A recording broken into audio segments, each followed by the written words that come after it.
chill music going. Get the do we have the lo-fi or the mix? I think we had lo-fi.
Okay, that should be pretty much most people.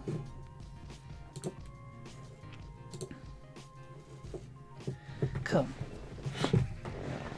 Right, so let's have a quick refresher of where we ended up. We got to Myanmar, and had pagodas. Yeah, they were made of gold and diamonds. It had the Shiwadagon Pagoda, Morocco archaeological town, and temples, blah blah blah. Hi Emma, how are you doing? You keeping well?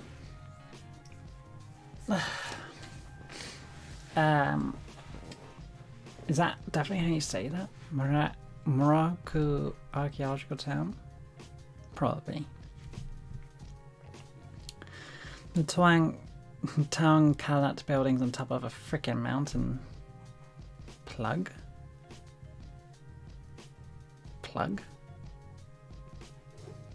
I said plug?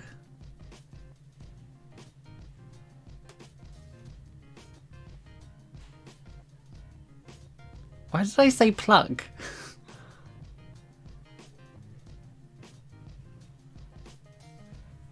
There's a golden rock with a pagoda on top, yeah.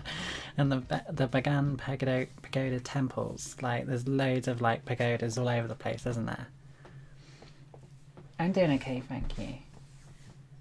I'm doing it. Be dating with a lot of dysphoria and anxiety the last few days, but I'm still here. Tell me about it. I've actually been feeling a bit dysphoric recently. But hey, no makeup today. How about that? That's a brave thing to do, right?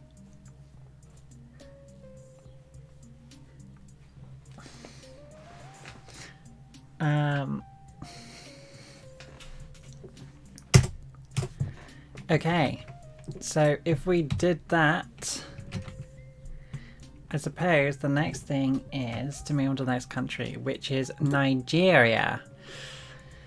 So, maximum punishment, death by stoning. Lovely.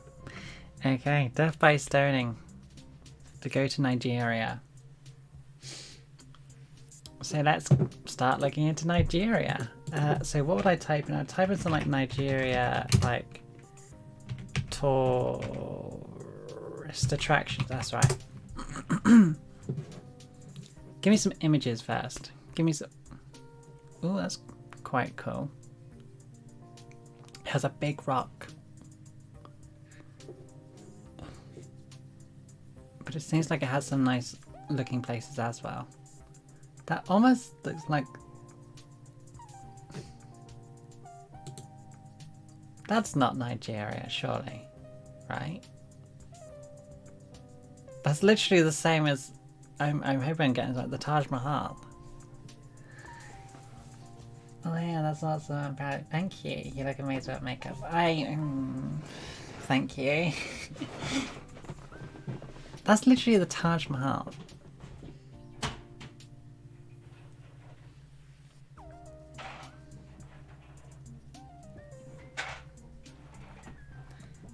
Oh, bless you, hon. Have you started talking to a gender therapist or anything like that? Might help, like, once you talk to someone, they might be able to get you diagnosed and then start HRT, and then you might start feeling better about yourself. It has some lovely waterfalls.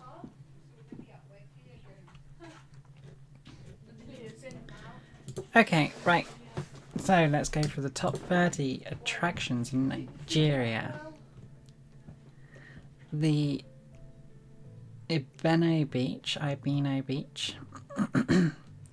I mean,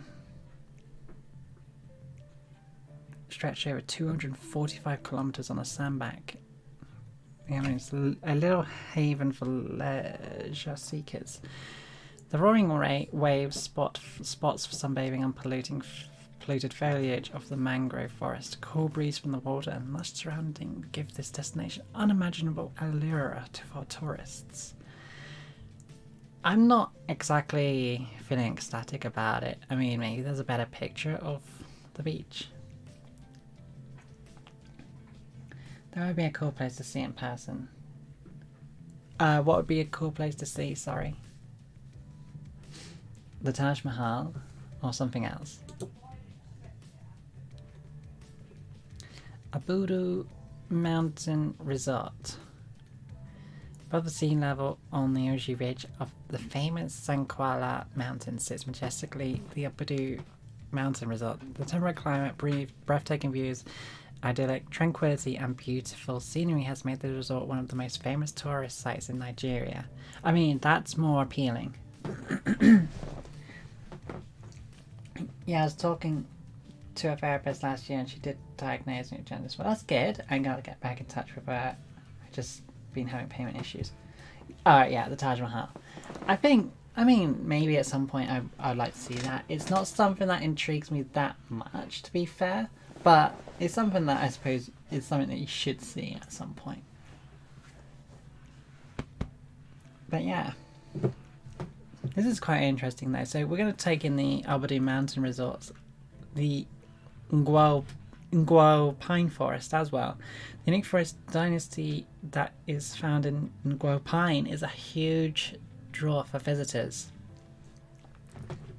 Romantically set by Mother Nature with sharp twists for adventure seekers, beautifully set pine trees and gently flowing stream for lovers, and the loud splashing of the waters inside the dark cleft inside a cave would blow off one's imagination. Splashing of the waters inside the dark cleft inside a... Wait, what? This isn't it, surely. Because my job sucks, so it's hard for me to keep up with certain payments. Have you considered a different job? Something that pays a bit more? Or offers you more time? More hours? Okay.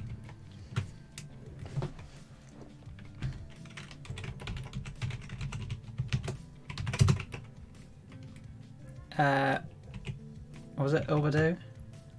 Obadu.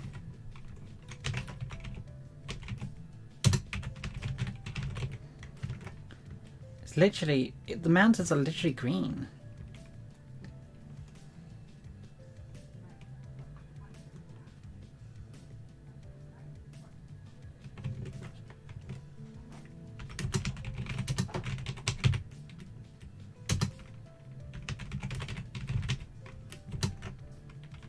That is beside, sits majestically in the temperate climate, breathtaking views, idyllic drinking and beautiful has made the resort one of the most famous sites.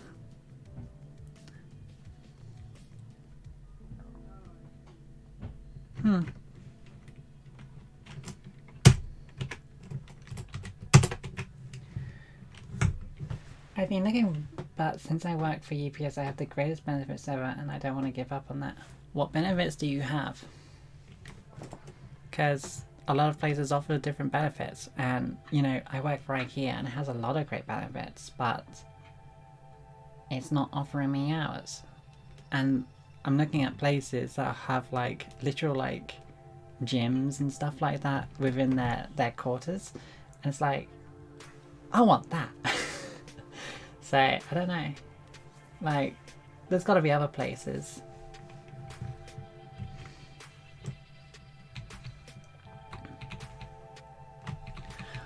Orham Waterfall. Orham boasts of numerous immaculate lakes, waterfall, and a monastery. The waterfall forms beautiful scenery where water cascades over its top, forming a stream which has become a religious tourist site. It is close to the Orham Monastery. I mean, it's not appealing to me that much, but I mean, maybe it's something.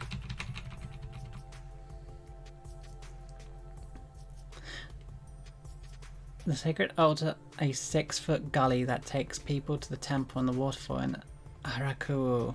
Long Huhu slave route. What? Beg tourists to explore the shrine of Ukpab. Jesus, I can't read this. Ukpabi and the cult monument of Kamula. I assume it's not being used for that anymore. That'd be very like crap. The giant footprint of Uku's Orke. In a sacred grove where prehistory meets the modern, between a village called Okuse Oke and Okazosi, lies this distinct footprints of a prehistoric giant that are embedded permanently on flat granite rocks. That's pretty cool. I have Blue Cross Blue Shield, but like my medication costs me 87 cents. And my doctor's visits are $10.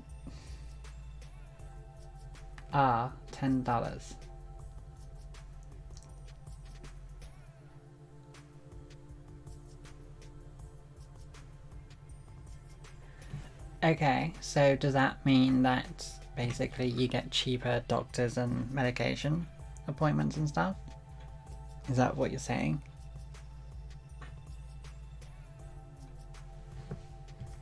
Because at the end of the day, like, sometimes you have to make sacrifices. Like, sometimes we get far too comfortable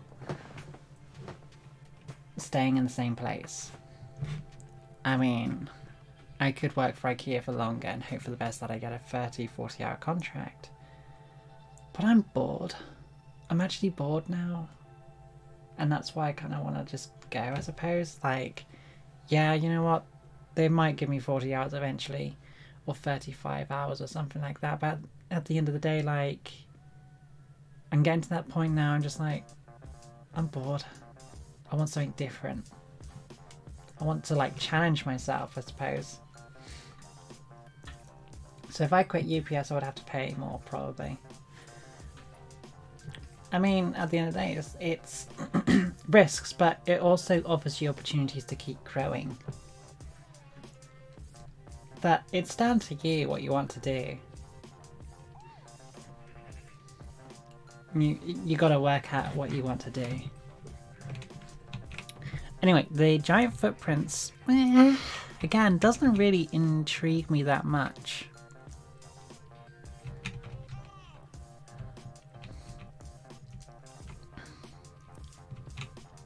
If you're looking for for a destination where you can run away from the bustling life of a city, one that is built on an artificial sand beach, Port Harcourt Tourist Beach is where you should be. It is a leisure hub along Calabi Creek. Still doesn't intrigue me. Like, I'm not really feeling much to it for it. Gashaki Gumpty National Park. Hi Ricky J, how are you doing? I mean, I hate my job and it's killing my mental health. Then leave. Nothing, just because you have one benefit that makes something great. But it's not worth it if you're not enjoying what you're doing, or if you don't feel like you're exerting any energy towards a challenge. Like, if you need a challenge, go chase it. And I think it's taken me a little while to realise that's what I need to do, and that's why I'm now looking. It's like, I need something more. I'm bored. I don't want to work for. Thank you for the subscribe, non-binary Rit. Thank you. But if you feel like you need a challenge, then you should go and do that. Just go for it. I'm doing good, thank you, Ricky. How are you? Uh-oh, this is a long one, is it? Yeah. I ain't working, to be honest. I never have the time to do things I want to do because I'm so mentally and physically tired. But yeah, I want to find something better, and I've been looking. Good, that's great.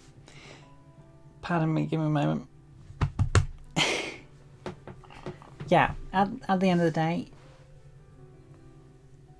eventually, like, you'll get into something that you want to do, and if you don't do it, you don't want to do it, then that's an experience. Life is so much shorter than we realise. Like, you end up working with someone for like 2 or 3 years, find that you don't enjoy it, got some experience, and then you go to another job, spend another 2 or 3 years in another job that you don't enjoy, and you gain some experience. That's 6 years of your life gone. That's more than half a decade that you've been working in something that you don't want to do. So if you keep leaving it and getting comfortable, then you're probably going to be working somewhere for like 10, 15 years and not enjoying it. And you won't have any other experiences to work with to try and get you something new.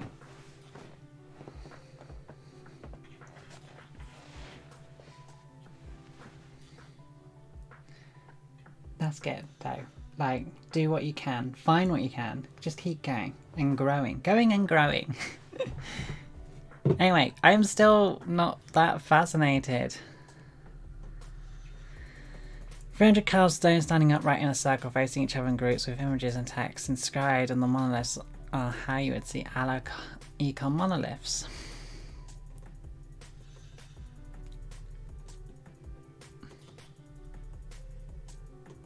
The charm of Calabar mingled with the taste of its rich culture gives Tinapa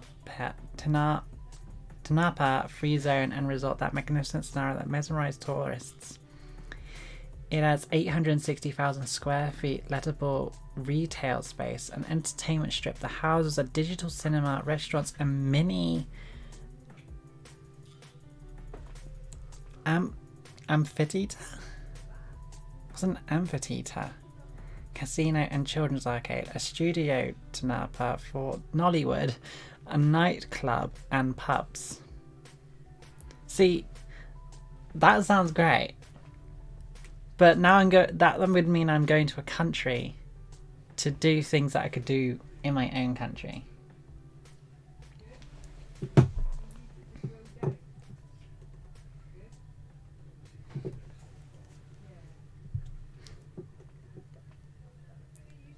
Okay, sacred shrines. This is the only tourist destination in Nigeria that has sacred shrines, sanctuaries, and sculptures and artworks that are created in the honor of the goddess of fertility, Osun. It is a UNESCO World Heritage Site situated along the Ocean River. I would probably see that. Let's do that. Tourist.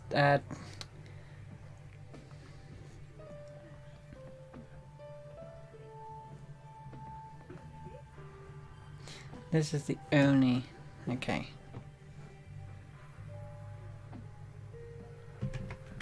So, only sculpture shrine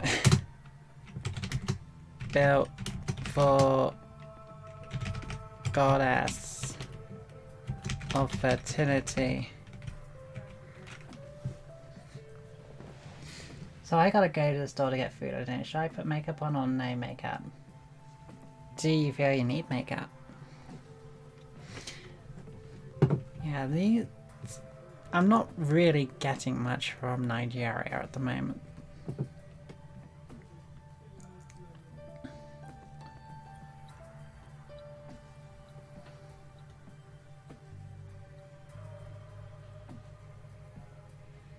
The home of the historical cultural landscape is populated with traditional cemeteries and with ritual terraced areas blessed with lush avifauna and situated on top of the Mandara Mountains.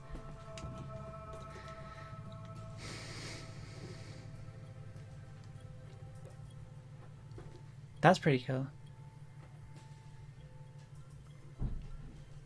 See, there we go. Now we're talking like the caves and stuff, and like massive hills that look upon valleys. What's this? Okay. Ogbonique caves make an ideal tourist destination. These caves are closely associated with historical and spiritual significance. There are 317 steps that need to be used to descend down to the caves. What is UNESCO? Like, I feel like I should know.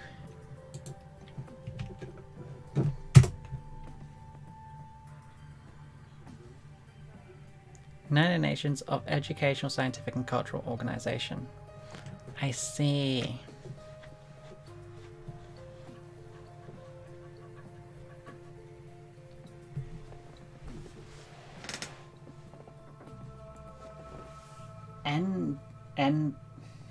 NB rights in the UK. What's NB? Oh, you envy the rights, do you mean? You envy the rights? Why? Where do you live?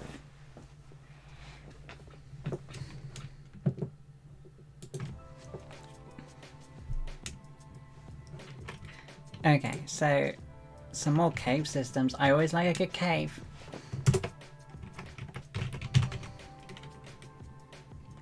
Caves. But it doesn't really like scream to me. Go see it.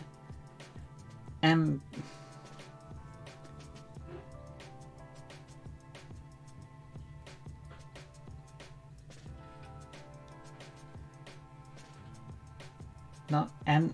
Oh, you literally meant it like as in the literal letters NB. You're just saying it as ENBY. I thought you were saying you envy the rights in the UK.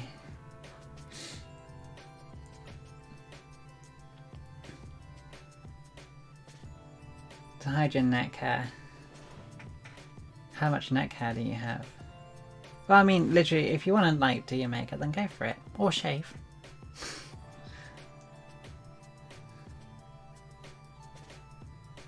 I've actually now gotten to the point now with my laser hair removal, IPL hair removal, that when I'm shave off my hair, I don't need to use cream anymore. Like, I don't have to use shaving cream. I can just literally do it without anything anymore. I haven't put makeup on in a few days. I just want to feel pretty. Don't we all? It's common to use NB. Oh, okay. I'll have to bear that in mind for next time. But male and female are the only legal genders in the UK. Legal genders? I'm pretty sure the UK welcomes any gender legally. Like, gender expression in the UK isn't even a problem. Gender identity expression that criminalised it. The UK is not one of them. So I'm not. I mean, we can. Is it legal to be non-binary in UK? Well, I mean, it's come up. In response to its obligation, the UK Parliament passed the Gender Recognition Act 2000, which effectively granted full legal recognition for binary transgender people. So binary is just male and female transgender people. Since 4th of April 2005, as per Gender, it is possible for transgender people to change their legal gender in the UK. I can't believe it's that early, that late. When you think about it, like 2005. Can you legally be non-binary? That's California.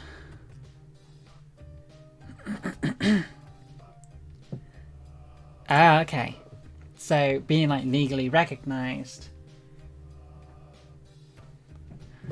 Have non-binary be included as an option under the GRP and GRC in order to allow those identifying as non-binary to be legally seen as their true gender identity, as well as having non-binary be seen as a valid transgender identity.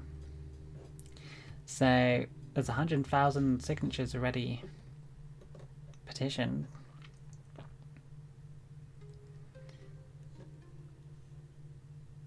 Wait, have I liked this piece?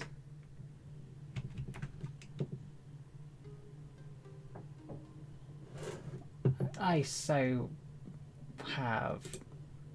The fact that it's not liked is kind of confusing me, actually. Interesting, then. So, what you're saying is that it is perfectly fine to be non-binary in the UK, but there is no legal expression in certification or identity identifications to have non-binary. Is that what you're saying?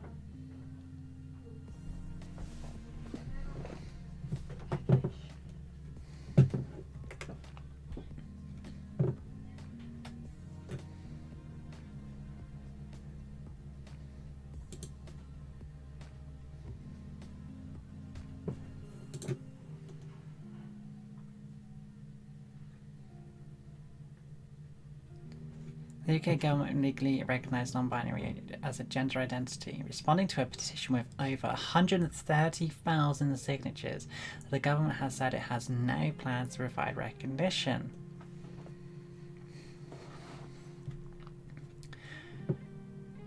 The UK... Yeah, I can't have it on passport or ID. That's... I think I remember seeing something based on that, and someone actually talking about it, and they were expressing their they were saying their expressions for concern to how they can say it's that male or female his when they're trying to find someone who might be a terrorist or something like that. It's okay, so what's wrong with saying that person who I can't identify or looks non-binary, who might be a terrorist or whatever? What difference does it make? Even if they're non-binary and you mistake them for looking male or female, then how does that make any difference to what a passport should say? How is non-binary expressed on a passport, by the way? Is it because obviously you have F or you have M. Is it N for neutral? Is it NB for non-binary? Is it...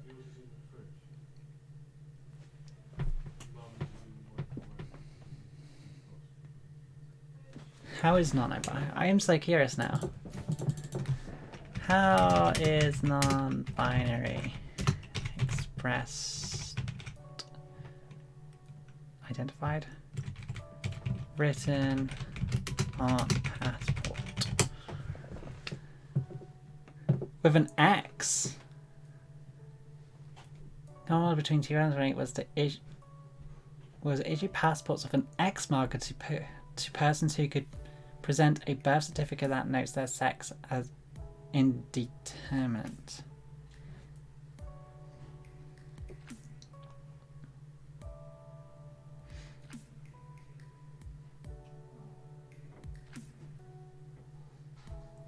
That's the thing. Hang on, let me look at my passport as well now. Where did I put it? I put it in here, right? I'm gonna look at my passport now if it says gender or if it says sex.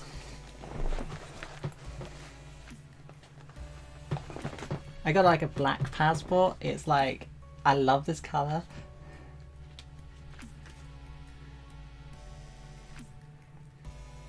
That's interesting. Oh, it says my sex is female rather than gender, which is isn't true, to be honest. My sex is still male because that's what I was born as, sex as my female. So that's kind of interesting.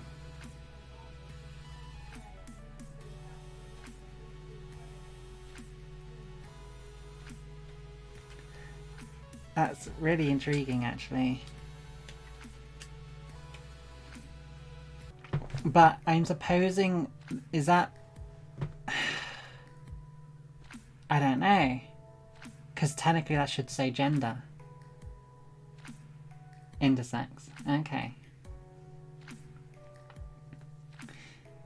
But no, that's interesting. Pretty cool.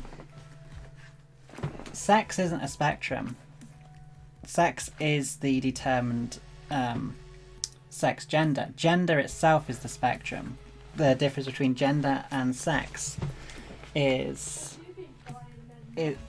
gender identity is the spectrum. So your gender is a spectrum.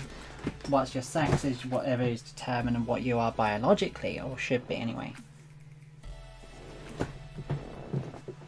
And I'm pretty sure it's even written down as is sex.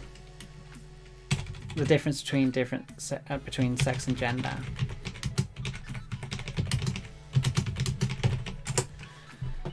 Sex is usually categorized as female or male, but there is variation in the biological attributes that comprise sex and how these attributes are expressed. Gender refers to the socially constricted roles, behaviors, and expressions and identities of girls, women, boys, men, and gender diverse people. So that's why it's interesting that they put me as for sex that way. But yeah, as sex is usually the biological format. For male, female, and even then, like if you're born with like whichever chromosomes, or if you're born as I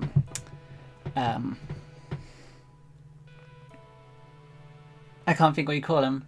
What do you call someone who's born with both?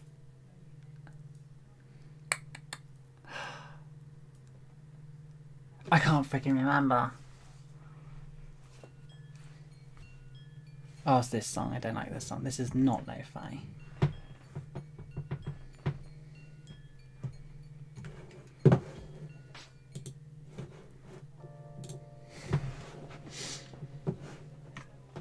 I mean, as far as I'm aware, sex isn't a spectrum. But, I mean, I'm happy to look further into it. Is sex a spectrum?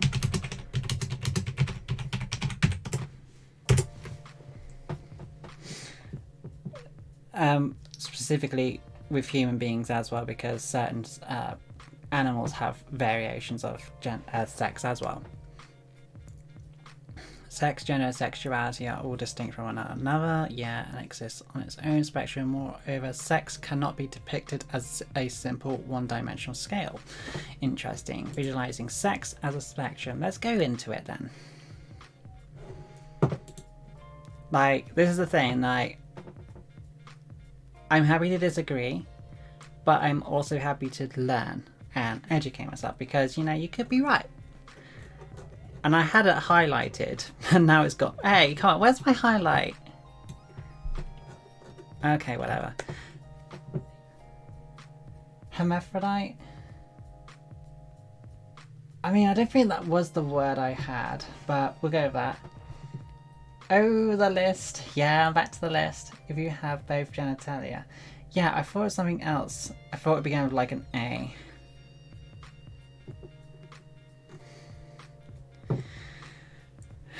Okay, let's have a look. Sex and gender pervade nearly every aspect of our lives. Each time we use a public restroom, I actually feel like I should use not a .com and use an .org, just to be a bit more official.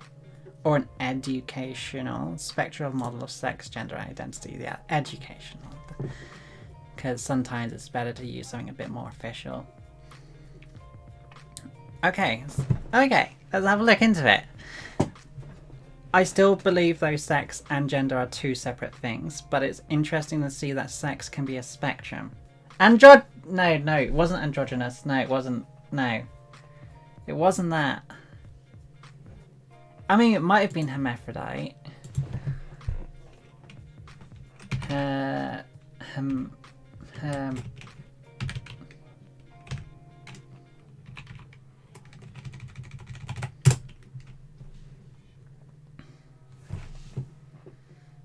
think it might have been hermaphrodite. I felt like it was something else though that I was trying to think of. Synonyms?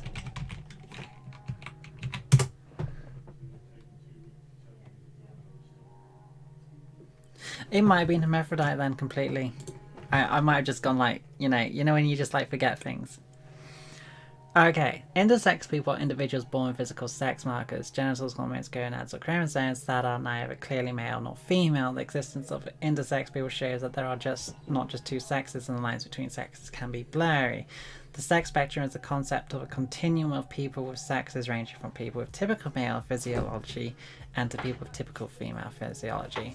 I mean, yeah, I'm aware that you have these, but at the same time, like, generally you're still like categorically defined either male or female in human sex. Yes, they are separate. Oh yeah, genotype, phenotype, and gender are all separate.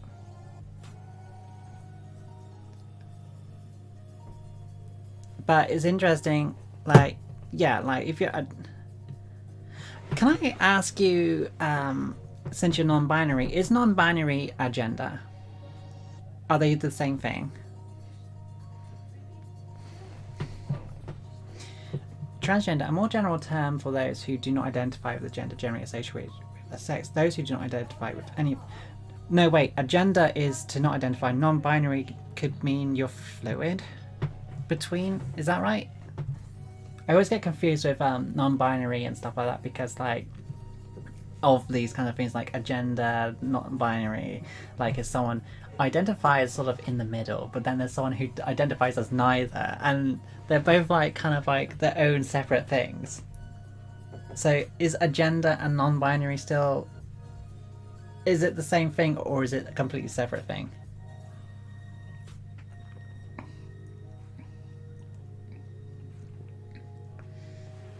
Oh god. So, okay. So, non-binary itself or a gender is an umbrella term.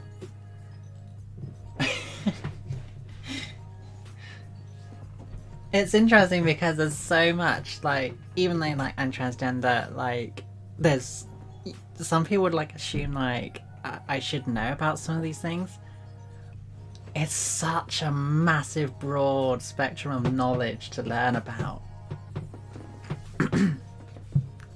And I don't have all the answers, but I am willing to learn as I go along. Like, even like my opinion on transgender women in sports, I gave my opinions in a video. And I expressed that I still felt like there's some things we still need to work on. But over time, my thoughts have changed. And that's the kind of person I am, is that I'm someone who is not afraid to admit that my opinions change. Our gender is not non-binary or binary, it's a lack of gender or not wanting to identify. Is it necessarily not wanting to or just not feeling it? Because when someone says that they want to be a gender to they feel a gender or however, does that make it, I don't know, I don't want to say like jumping on the bandwagon just for like the sake of attention when people do it just for the sake of wanting to, rather than it's a need, it's a literal inner feeling that you can't contain because you feel trapped or depressed or stuck. So, I mean, what are your guys' opinions on that? It's called cast gender? What? I've never even heard of that.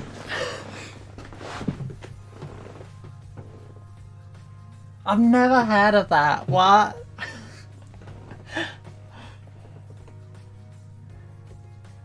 Does that... Cast doesn't even come up. The orientation spectrum. Oh, that's just like sexuality. Which, what does really annoy me is when people see trans women as a sexuality. That really annoys me. Because we're not. Like, we're not a fetish. We're not someone's sexual relief or, you know. Intersex people who might feel their sex characteristics are outside of existing categories of male or female.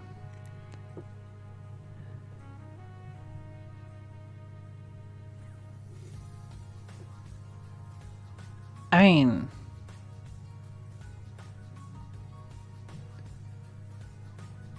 okay. Okay, help me with non-binary here, because non-binary is now making me more confused than ever. Like, and I'm trying not to be, like, because that almost sounds the same as well. But okay, let me try and get this right. So, agender is the lack of a gender, someone who doesn't feel like they fit into those roles.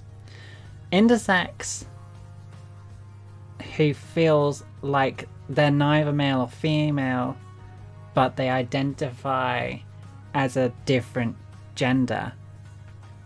And then non-binary is someone who identifies as neither male or female, but somewhere within that spectrum. Am I close? Because this is like a lot to take in. Like, not a lot to take in, but it's like a lot to try and learn.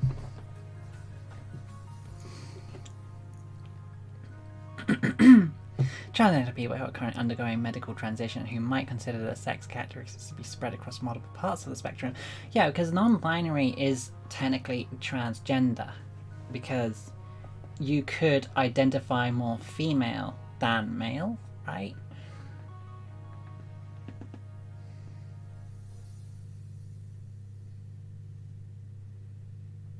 Intersex is a sex, not a gender. But it's...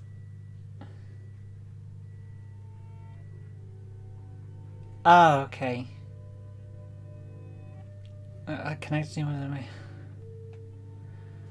Rather than between them. Examples of such identities could include... So these are just random things, because transgender isn't... Because there, you got pansexual, bisexual, queer people. That's not in the same category. Okay, this is... Frick.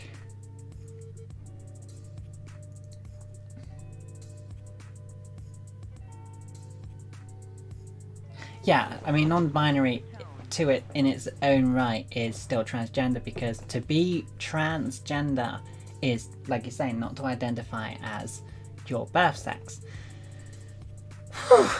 And since trans means to literally to cross over, you've crossed over from your determined sex gender to a different gender that fits you as a person, regardless of whether it is female, male, or somewhere in there. Some people feel both. Some are smack in the middle, some land along the edges. Some people oscillate all over in the spectrum in unpredictable ways, changing like the wind. I mean, yeah, I know that people who bounce between male and female, that's gender fluid. And I would say that at one point in my life, I was a gender fluid, because I was still bouncing back, trying to learn about myself until I settled. So in technicalities, I was gender fluid. And I think I finally dealt with this inner transphobia, you know, that, do you know what I mean? That inside transphobia that you have to deal with, that I can't be trans, I can't be, there's just no way I could be. Do you know what I mean? That kind of dealing that you probably had to go through. And once I kind of got on over it, I just accepted myself.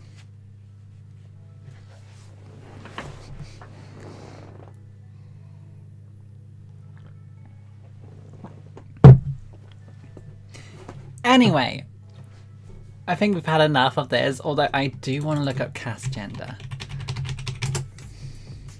Cast gender is actually there, although it's under fandom. I don't... Oh no. Fandom?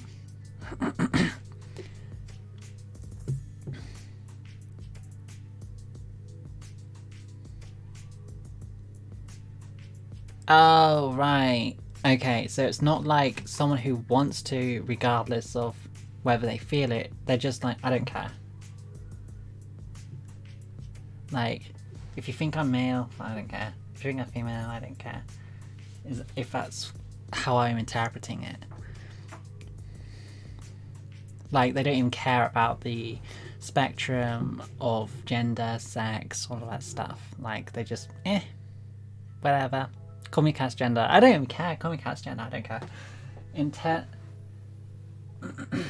Internalized transphobia.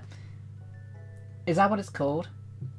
Like, because, yeah, effectively that's what I would have gone through. Is that this inside battle between a male and a female. This masculine toxicity of it can't be this, but this other side of me saying I need to be free, I need to be who I am. Anyway, back to Nigeria. So, we've established that sex can be a spectrum.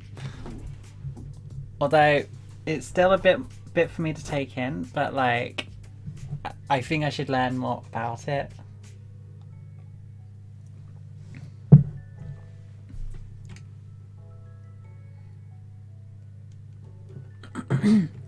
Anyway, this actually kind of intrigues me a little bit too.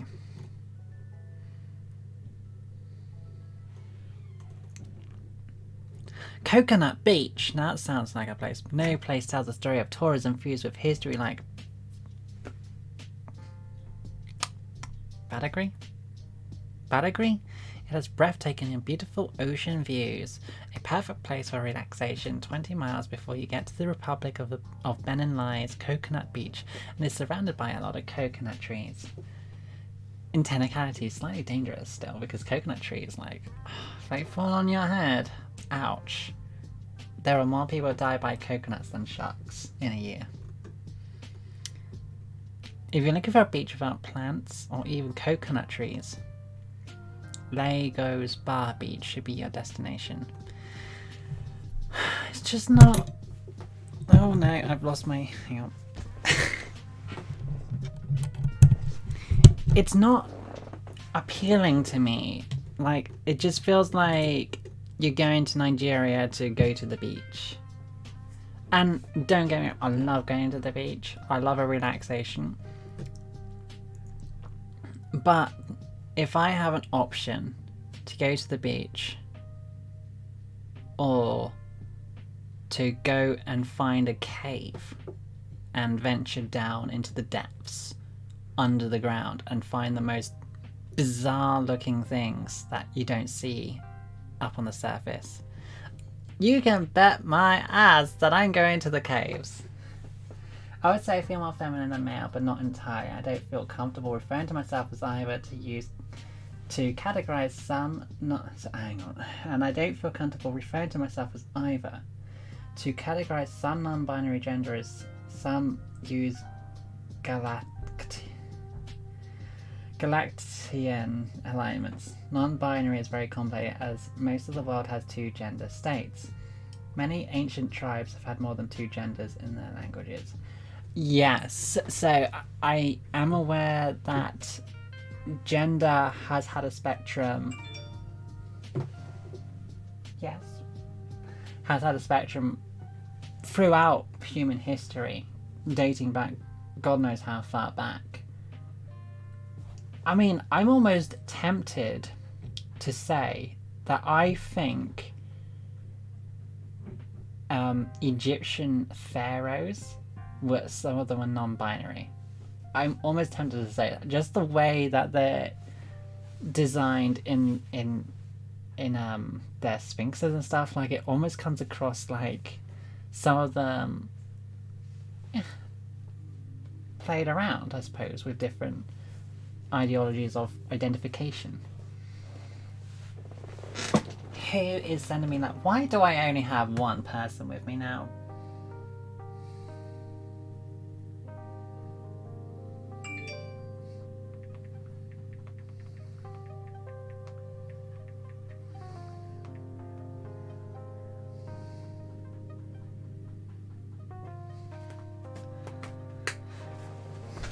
Anyway, yeah.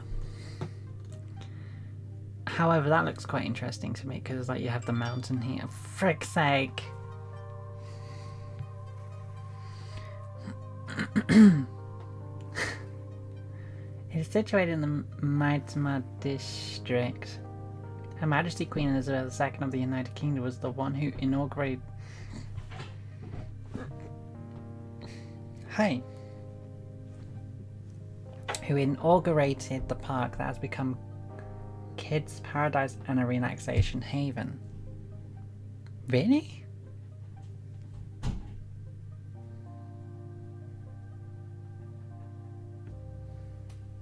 I mean, that's pretty cool. I think I would see that. So, the Millennium Park. And it has the mountains in the background, which is quite interesting.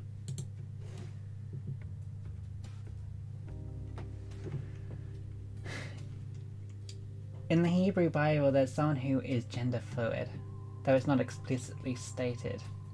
Sorry for ping-ponging in a stream, lol. It's okay. It's fine, because, like... This is the kind of person I am, is... Like I said, like, you'll find people who will argue with one another, like, you know, Blair White, for example, has some strong opinions about what is transgender, what is not, and has disagreements with certain things. She believes that transgender women shouldn't participate in sports and that we should just suck it up. Then you'll take someone like, for example, Samantha Lux, who was like, no, that's not the case at all, and here's the evidence why. But I feel like if these people were proven wrong to a certain degree, or that there is opportunity for argument, that they won't take a step back, if you know what I mean. And I feel like that's the person I want to be, is that person who could take a step back and look at it from different angles and see if I can redevelop a different opinion. Which is why, like, when I did my video on whether it's okay to have a preference for transgender people in dating, my opinion is that it should be okay to have a preference, because I don't think gender and how we identify is just black and white. It's not just as simple as you should like them or you shouldn't like them. There's a lot of complexities, and I think it's not fair to say you're transphobic because you won't date a transgender woman. You know what I mean? Thank you for the subscribe, Nicola, by the way. Thank you. Are you here now? Are you here to say hello? Or have you subscribed through some other means and you just aren't actually here at the moment? Give us a wave. Go. Anywho.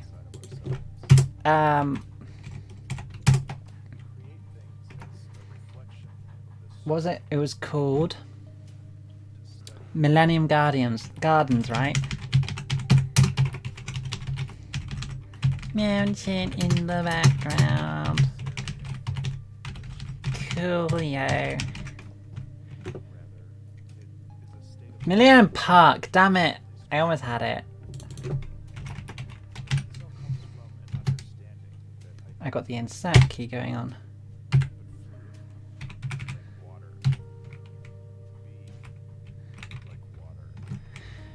Okay. Oh, that intrigues me. That intrigues me. The ancient Knox settlement. All over the world, the antiquities from the ancient Knox settlement are seen in galleries and museums. This little archaeologist haven is located in Java local government. It was here that the terracotta figurine was discovered in the world. Wait, the terracotta figurine?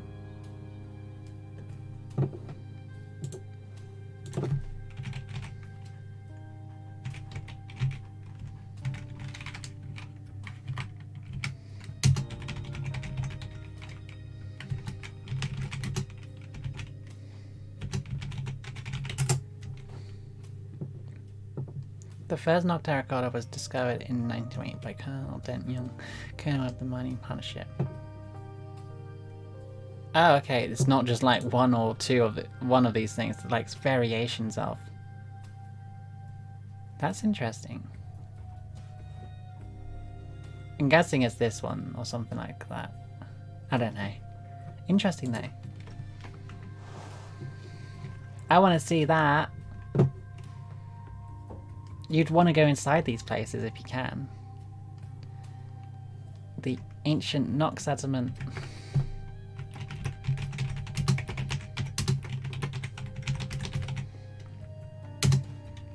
Oh, like, it's almost like ruins, I suppose. Like...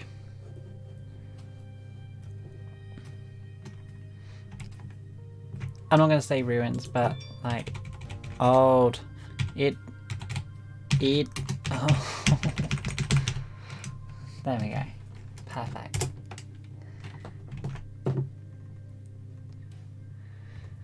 New Africa Shrine. When you feel like getting lots of music from the legendary Fayada's family, the New Africa Shrine is where you should visit. Arts and crafts. Pretty cool.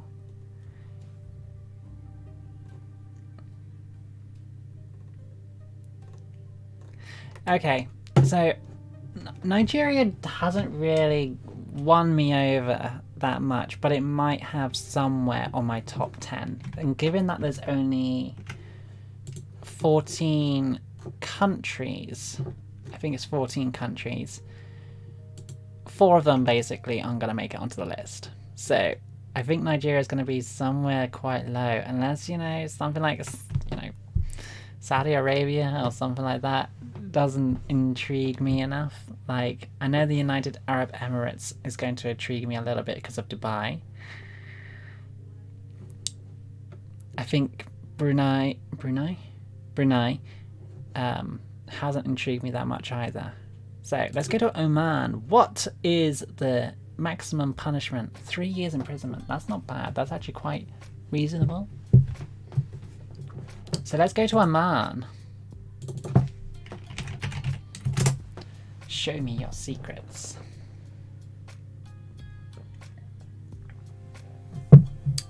Images. Oh, wow.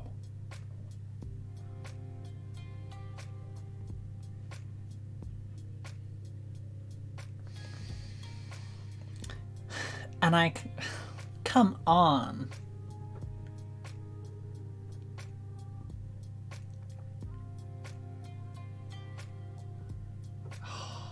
I didn't think Oman was actually going to look so beautiful. Mainly because I've never actually seen what Oman looks like.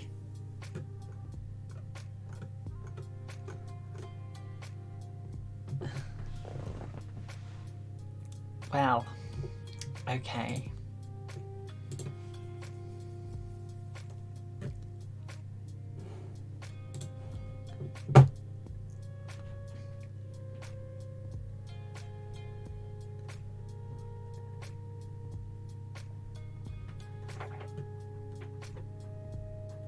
That's a good picture. No!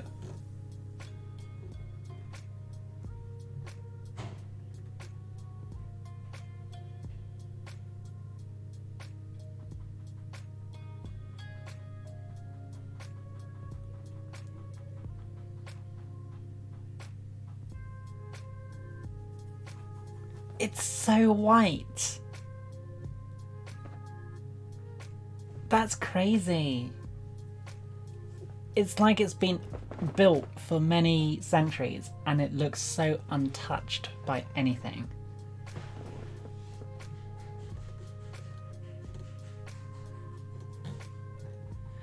Okay, oh man, you're winning me over, and I never thought I would be won over, like, by Oman. It's not somewhere that you just think of, oh, I'm just gonna go to that country for a week or something. Like, generally you just think of like Spain, Mexico, Italy. Oman looks incredible.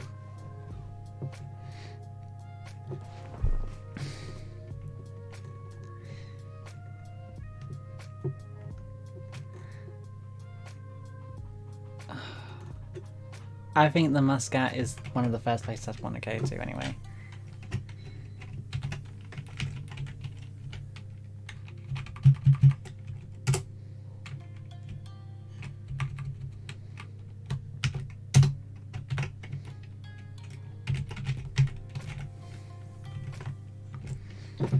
Muscat, the capital of Oman, has a beautiful historic district, buildings with East African style with balconies. I mean, I don't see any balconies here.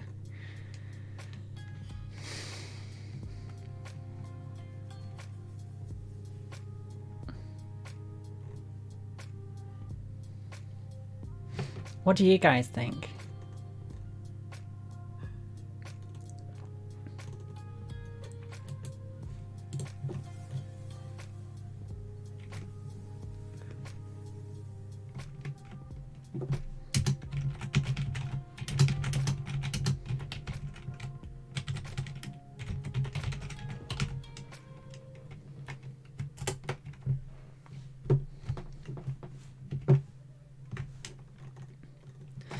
So Masera Island.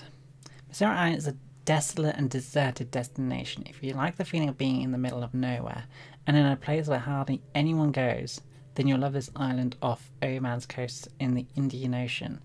There are several deserted beaches where you can see turtles laying eggs. What? What?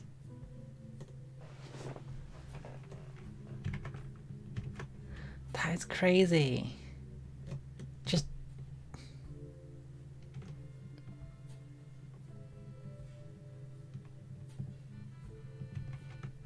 I mean, that's somewhere you'd like to go, I think, as well. Like, you just like go with your boyfriend or your girlfriend, and you just sit on a desolate beach together, just enjoying the sense of no one there.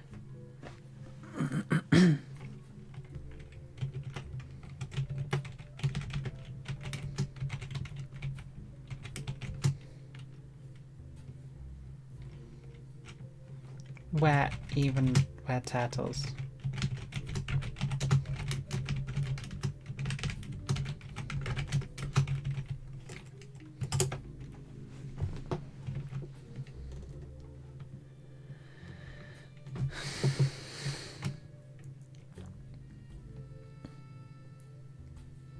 Crossing the Jabbering Castle was one of the best moments of my Oman trip. I drove out departing from Al-Amra until Al-Ristak on the far side of the mountain. I drove a normal city car by following. Huh.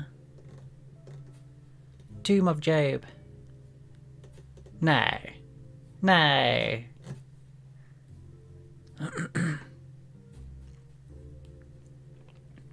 Job is a religious figure known as Ayub in Islam, Ayub in Judaism, and Job in Christianity. You can visit his tomb, and in the outer zone you'll find a small box which protects his footprint.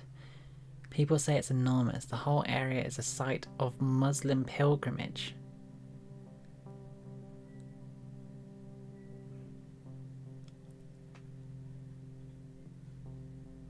Job. How could they possibly know?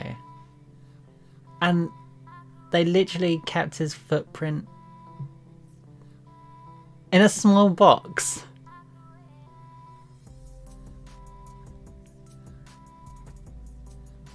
What?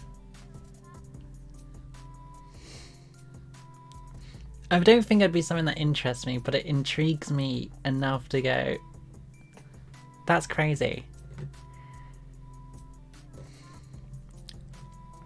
Tekwa Castle dates back to the 9th century and is situated at the entrance of Mirbat. It is built to be the permanent residence of Sheikh Ali bin al-Mashani Tinman. It's very well preserved and houses a very interesting ethnographic museum showing various aspects of life and culture from the region. Yeah, I'd go to that. Tekwa Castle.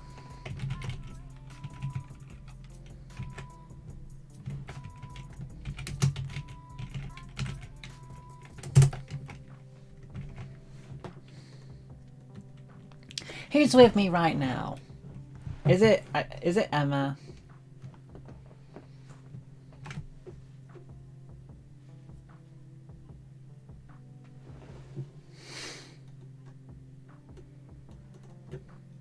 Who's gone to the shop? What was I looking at? The ancient port of Samarkand dates from the 3rd century BC to the 5th century AD. This is one of the most important places of the region's pre-Islamic time. This is one of the great centers of frankincense production of South Arabia. The ruins are spectacular with amazing surrounding scenery. I guess I would see it for a little bit. Suppose maybe a little bit.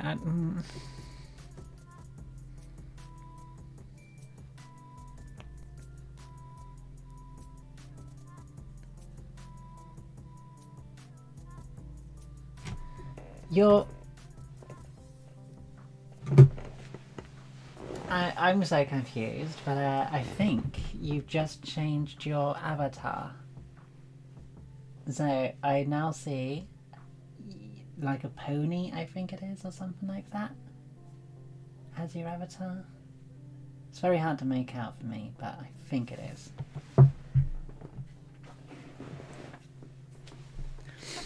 Al-Mali ruins are a huge archaeological complex on the coast near the city of Salalah. Ibn Battuta visited this site in 1329 and commented on its beauty. Most of the buildings of the citadel would be built in typical architectural style of the region of Dhofar, mixing wood and stone. I mean, if someone says from 1329 that it's beautiful, then I guess it's worth going, so I'm going. If I could. What's it called? Al-Balid Ruins.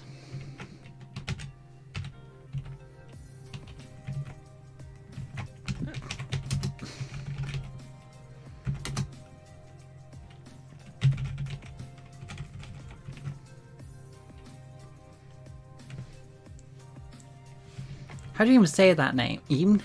Ibn? Yes, this is a new account. Yes, I'm Brony. My OC, my official character, my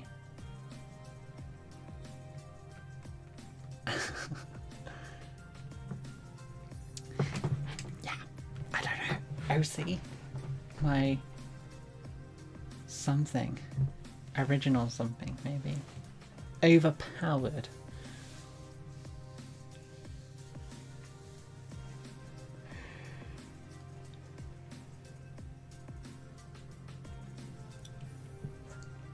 I can see something's popped up, but it's not popping up. Original character. Duh! Wait. I did say that, right? I did say that. I think I did. Cool. Right.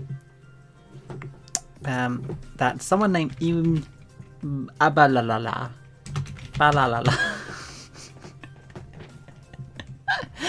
Balala. I was so close as well, Batuta.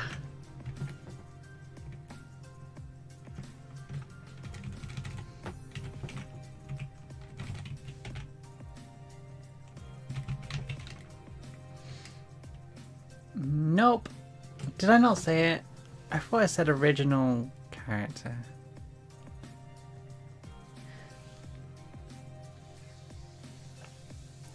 I thought I did. Hush.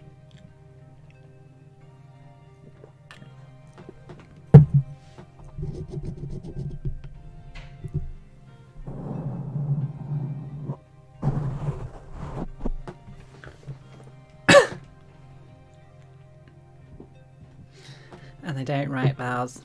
Yeah, but I'm struggling to say it, so therefore it's wrong. I'm guessing it's Im, something like that. Im Batuta.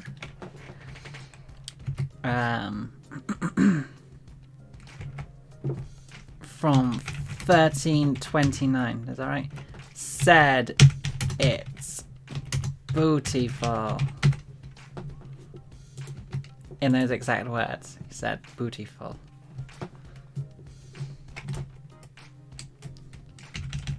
Therefore, it's good enough for me.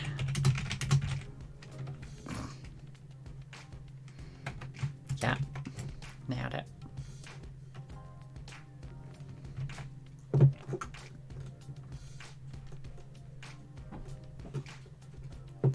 Incense market in Salala.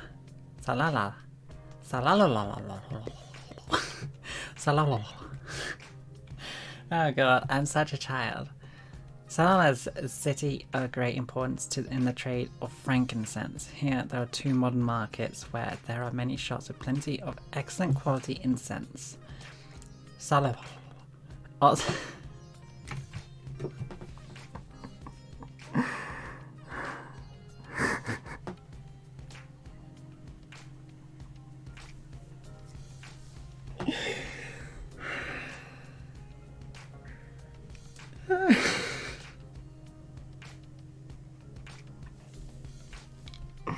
it's not even that funny. Okay.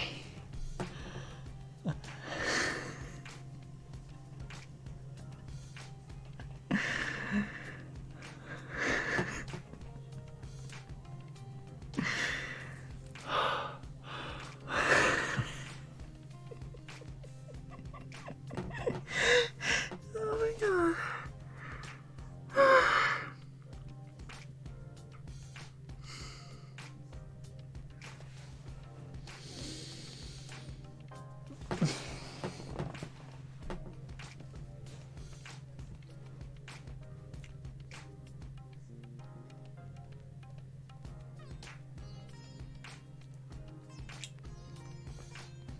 Bambatuta. Bambatuta? What was that to the Oh! Oh, Iban Batuta. I see. Salal also has a beach area that you can visit, as well as a huge mosque of Sultan Qaboos. Interesting. I think I would want to see a frankincense market.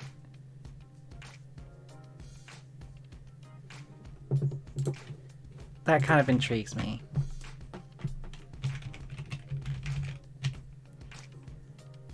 Oh, I just spell it. How do you spell it?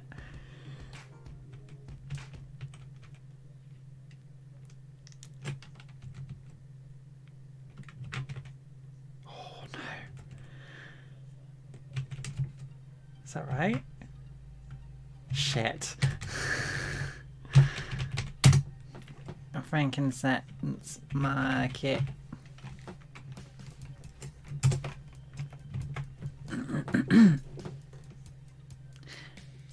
Telegraph Island. Telegraph Island is a small piece of land in the middle of the water surrounding the Musandam Peninsula.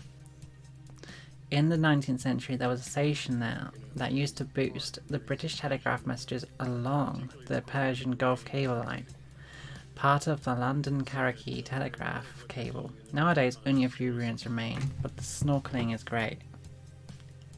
I'm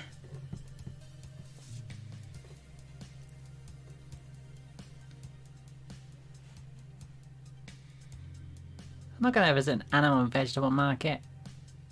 I might do, but still.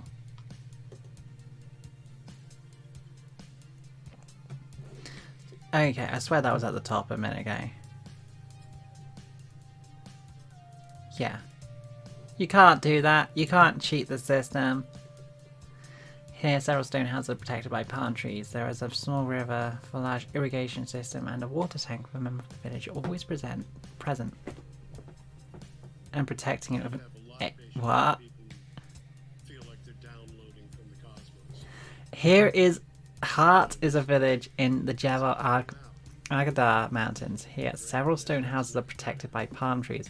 There is a small river, a large irrigation system, and a water tank with a member of the village always present and protecting it with an AK-47.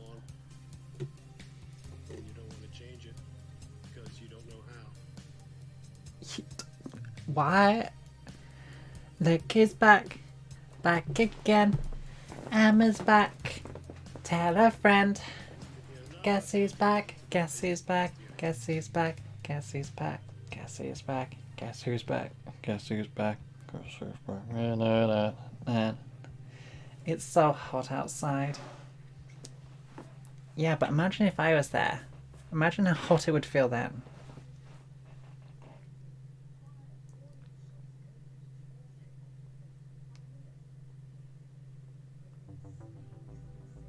I swear something was coming up, but it didn't. Okay. Just the fact that someone's got an AK-47 just hanging around some walls, that kind of freaks me out a little bit.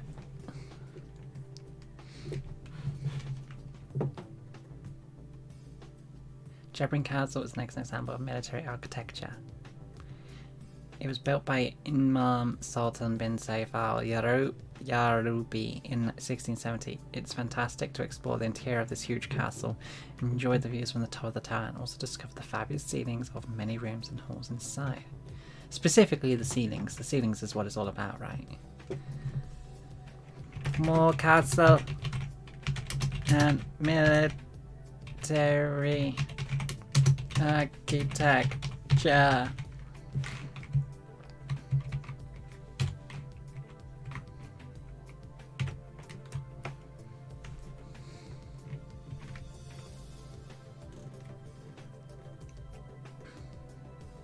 Yeah, there's more of that. Thousands of crabs make the wild beach their territory, and it's very funny running after them towards the water. However, they do not let themselves get caught. It's wonderful to hear the symphony of waves running back and forth with nature.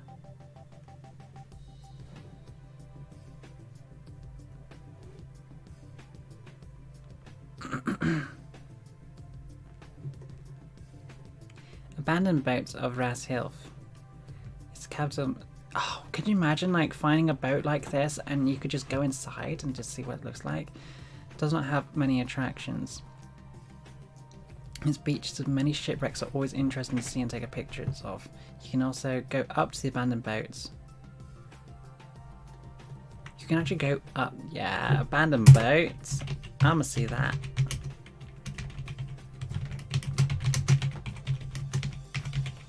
Like, yo.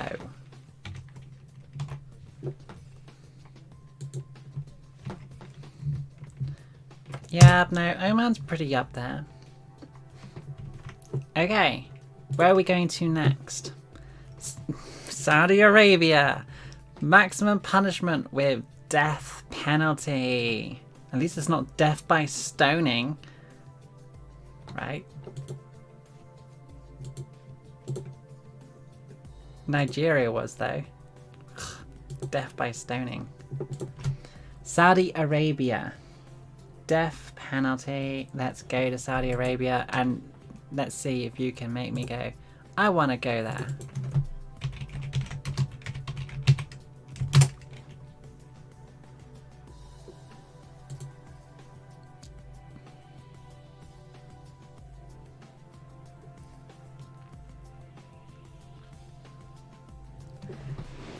Oh, thank you, 9-binary Brit.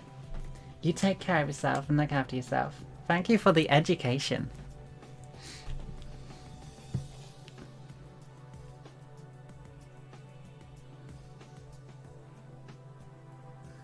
Okay, Saudi Arabia is giving me mixed vibes.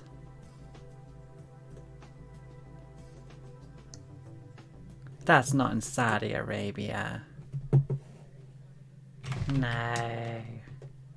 It's giving me mixed vibes. See, this doesn't appeal to me. But that does. That kind of appeals to me. This does. This does a bit too. Not so much. No.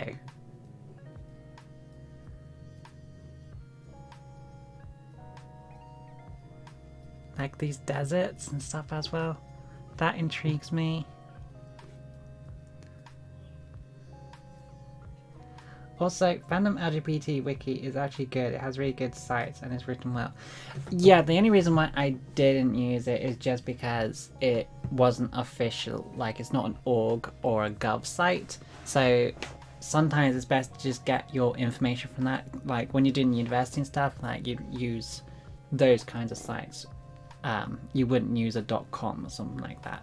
So I try to be careful of that kind of stuff. But yeah. And watch Jammy Dodger, really good trans male YouTuber. I may have seen them already. That's awesome. But yeah, mate, take care of yourself.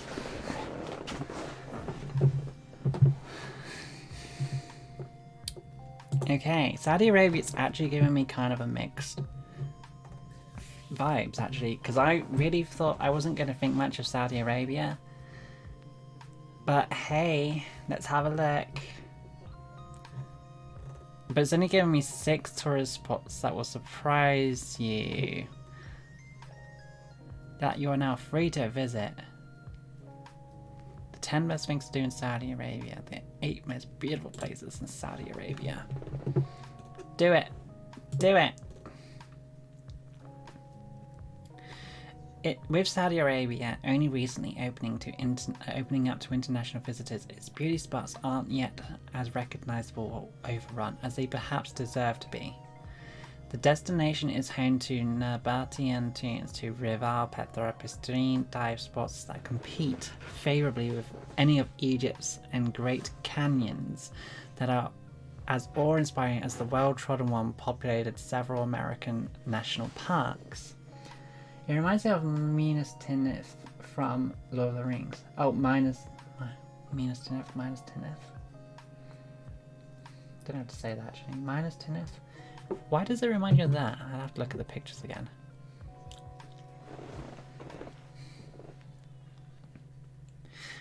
With the country eager to welcome British visitors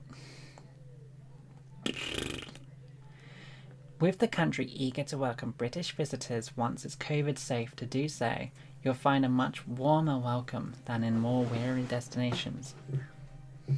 But more to the point, staggering beauty that still feels as though you're uncovering a thrilling secret. Here are 8 spots you shouldn't miss. Wadi Aldisar.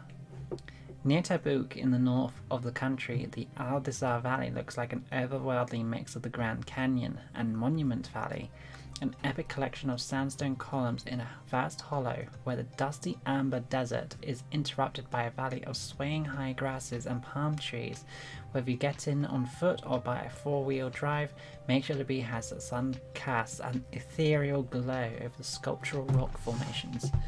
I mean, I am pretty intrigued by it. Wadi Aldisar.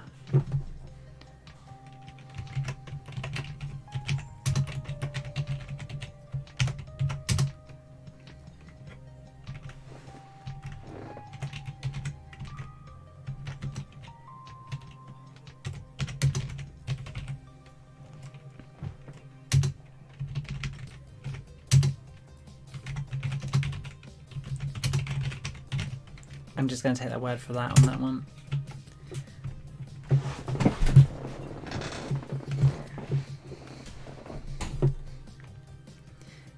What? Hegra. Thereabouts no more recognisable sites in Saudi than the monumental rock-cut tombs suspended in the majestic desert at Hegra, near Al-Ula in the heart of the kingdom. If these 131 enigmatic mausoleums recall the ancient ruins of Petra, that's because they were built in the 1st century AD by the Nabateans, the same nomadic warrior traders behind Jordan's wonder of the world.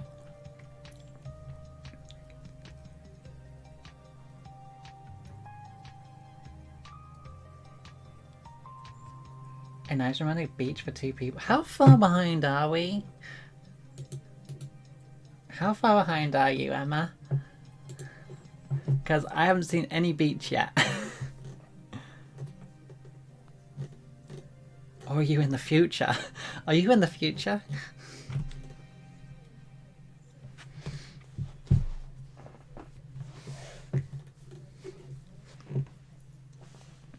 But while Petra hosts more than 1 million visitors a year, Hegra remains relatively undiscovered, attracting more wildlife than tourists. That might change in the next few years. Amman, banyan tree, and Tulamborn habitats are among the hotel groups opening eco and heritage-sensitive camps around what could be one of the big destinations of the 2020s. I mean, literally, it's a tomb cut into a rock. And that's pretty cool, right? Hey, Gra.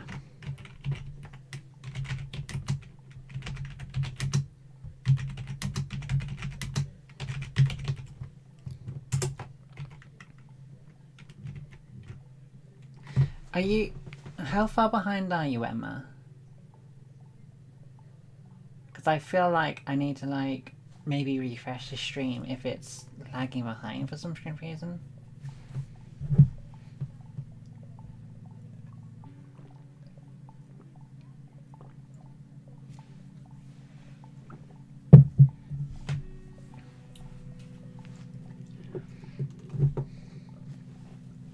Onuj. It's not hard to see why this unassuming coastal town and region is often referred to as the Maldives of Saudi Arabia.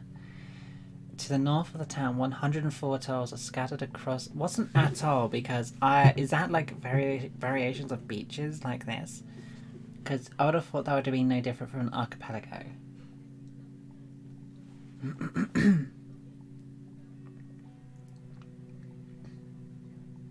The fact that you haven't said anything, Emma, might be implicative of you potentially being so far behind.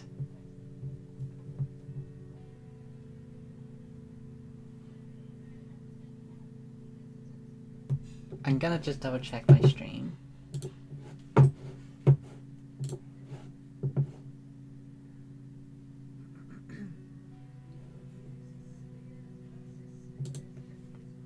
I'm so confused.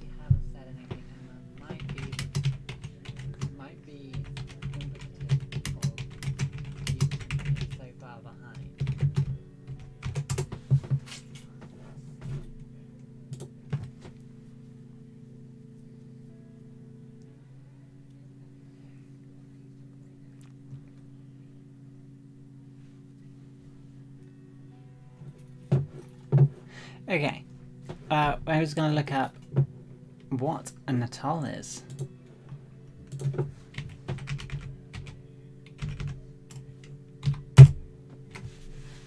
An atoll, a ring-shaped reef island or chain of islands. Oh, it's formed by coral. Formed of coral. No way.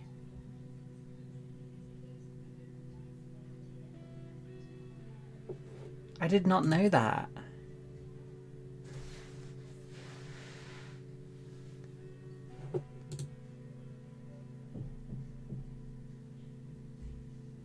That's crazy.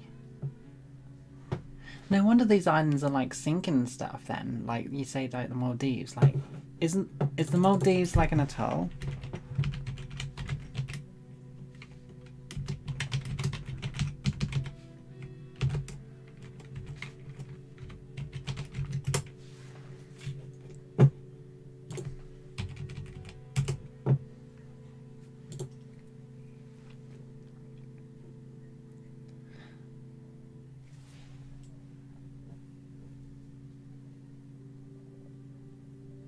It seems like the Maldives is a chain of 26 coral atolls that extends over 750 kilometers of the Indian Ocean to just south of the equator of the 1,192 islands. Only about 290 are inhabited, including about 90 with tourist resorts.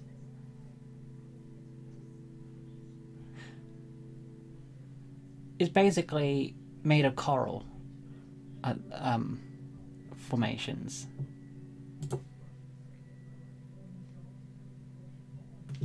That's crazy. Anyway, back to the thing. To the north of the town, 104 atolls scattered across the corner of the Red Sea that is most definitely turquoise. The quintessential Unluj activity is an island hop, spotting dolphins on the way to outcrops including Jebel Hassan to snorkel, fish, or lays on white sandbars, becoming as relaxed as the dugongs and hawksbill turtles that swim around these islets.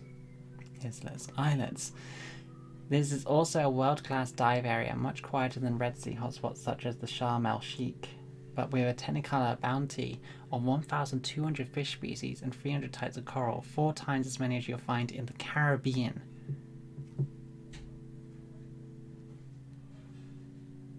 That's crazy.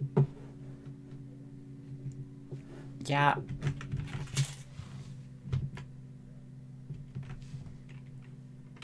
Almost. How do you call it? Atoll. With amazing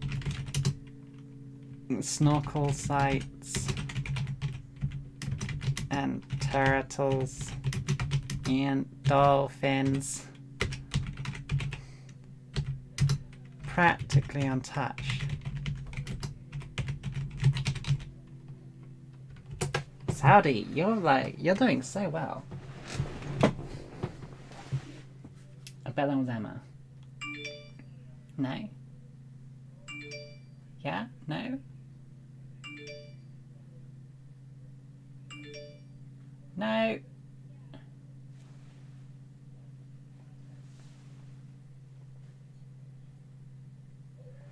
Frick. Emma, are you still here?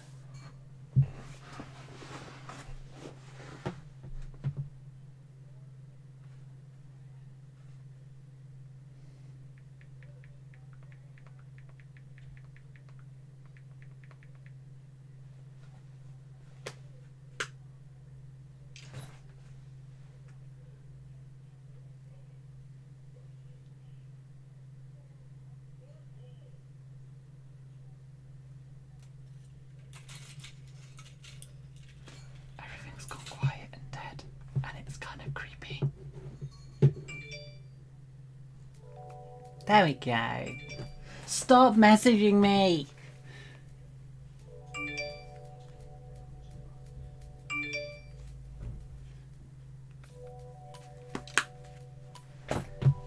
So. Yeah, Saudi Arabia is looking glorious. But Jesus, stop. Stop. Historic quarter often called Al-Balad and marked by the scent of Yeah, you were. You were like so far behind and I was like... Huh? Yeah. Yeah, we're on Saudi Arabia. We're no longer in where were we? Oman. We're not in Oman anymore. We're Saudi Arabia. Looking at all of these places. Okay, here's a little refresher. Cool Valley, which is when you start saying, yeah, those bitches look lovely. I'm like, what? And then literal rocks with tombs carved into just big rocks. Oh, then we looked at what an otal. Where's the word? Give me the word. Atoll. Atoll. We looked at what an atoll is, and we found that the Maldives is practically atolls as well, which is basically a coral-formed island. So it's basically formed by coral reef. One of the best in the world, it seems like, because this Saudi Arabian atoll has basically 300 types of coral and 1,200 fish species, which is 4 times as many as you'll find in the Caribbean. It's practically untouched, and it's just a site where you can also potentially find dolphins and turtles. And now we're here. Al-Balad, Jeddah. Many Saudi cities have a historic quarter, often called Al-Balad, and marked by the scent of exotic spices and the beautiful cries of the call to prayer Balad. Is it Balad? Balad in Jeddah. Saudi's cosmopolitan port city, is the most evocative of all. A series of tight alleyways between ancient coral stone merchants' houses, home to Aldisar's clove-scented traditional. Yeah, the island does look cool. Traditional bakeries and the vast glowing souk al-Awi, since it was listed as an UNESCO World Heritage Site in the 2014. Many of the area's vast crumbling mansions have been sensitively restored, including the grand 106-room Nassif House, now a museum and cultural centre hosting art and photography exhibitions, as well as lectures by academics. What's more, galleries, Magnor woodcrafting workshops, and cool cafes are breathing new life into once derelict buildings, given a district built in the 7th century a bright future. Interesting. I think what's intriguing is the potentially these coral stone buildings, the edge of the world. Oh, that's it. Flat Earth theory is correct. Just west of the capital, Riyadh, the edge of the world, is another aptly named geological wonder, a great towering wall of striated sandstone that rises improbably from the reddish plain of an ancient ocean. What? Of an ancient ocean bed?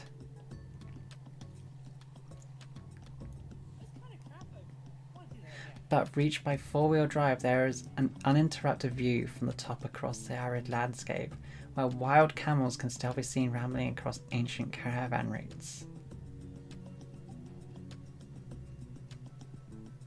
That's crazy.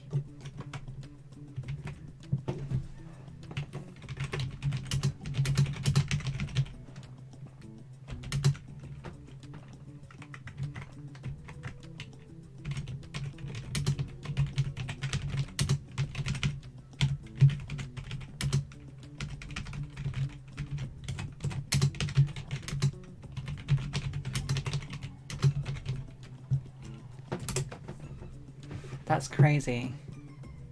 I know, right? And to be honest, I never really thought much of Saudi Arabia, but I suppose you don't think much of it because you just don't think of it as a tourist attraction. With all the stuff that goes on, and all of the media portrayals between politics and democracy, and how media just portrays it as well, you just don't want to look up these things. But now I'm looking at it, it has so many beautiful sights. I do hope one day that being transgender doesn't become a problem, because you just want to see so many places like this, like Diriyah, wrapped in the green oasis of Wadi Hanifa just outside Riyadh. It was once a hotbed of culture, a historic crossroads for pilgrims and traders throughout the centuries, and the ancestral seat of the royal dynasty. Today, Diriyah's museums, such as the spectacular Sawa Palace, delve into the citadel's storied past. Oh my god. It's still a beautiful place to be, yeah. Perched on the eastern edge of the Shadkan Plateau, Al-Qara remains one of the kingdom's lesser-known destinations, despite its raw beauty and majestic stretch of sand-blasted caves and canyons sculpted over millennia are best viewed from the summit of Al-Qara mountain, which rises 670 feet above sea level. Clamber up its limestone cliffs, punctuated with a warren of honeycomb caves, nooks and passageways to explore along the way for a rewarding panoramic views.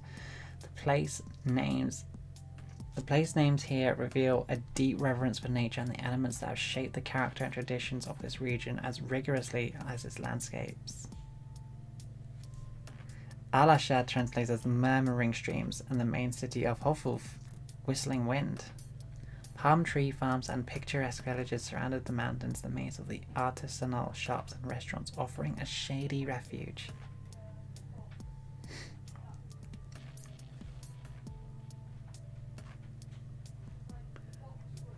Yeah.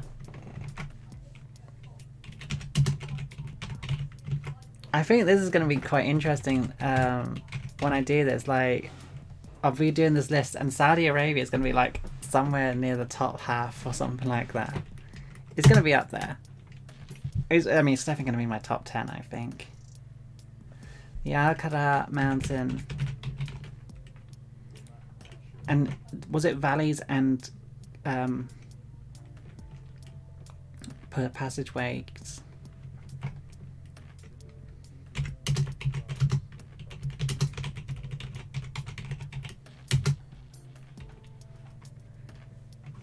I love caves, but after watching The Descent, I will never go spelunking.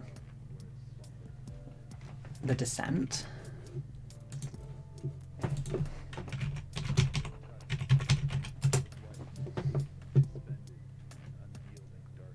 Oh, that one. I mean... if I'm not mistaken, it has two endings, right? But hey... Nah. Doesn't bother me.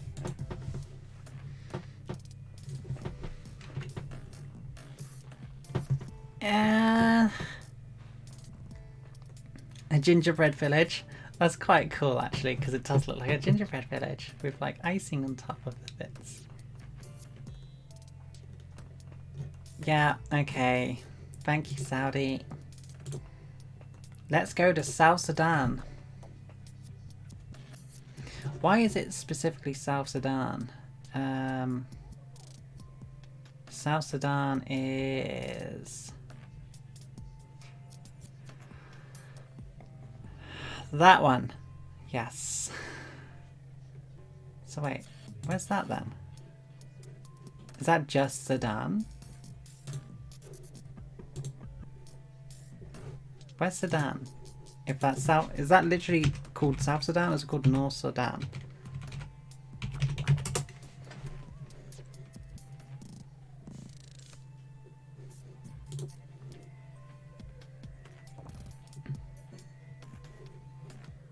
It's just called Sudan. And then you have South Sudan as a entirely different country. So it's red, white and black with a green thing. So what's South Sudan then? It's almost like Ireland, isn't it? South Island and North Island. Red, white. Oh, okay, it's different colours. That's red, white and black. That's black, red and green. It's practically close to the same then. It's just a little more design.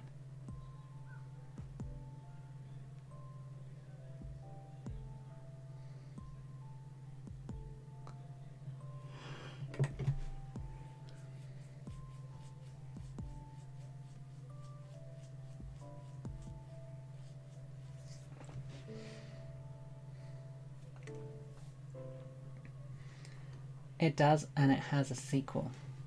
I got a gingerbread one-liner since you said they look like gingerbread houses. And what's your one-liner?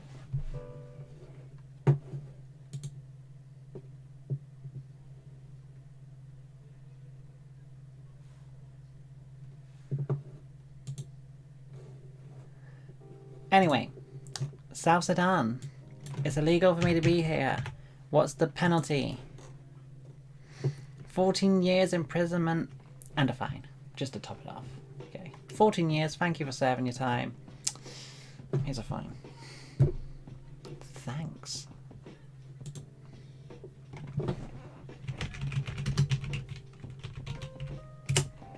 Ugh.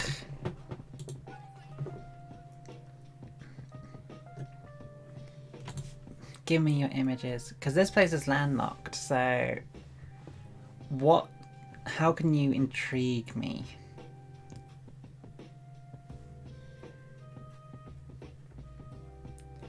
Are you a gingerbread house? I'm gonna think about it for a minute whilst you the answer comes through a little quickly. No, I'm not. Because are you a gingerbread house? Because I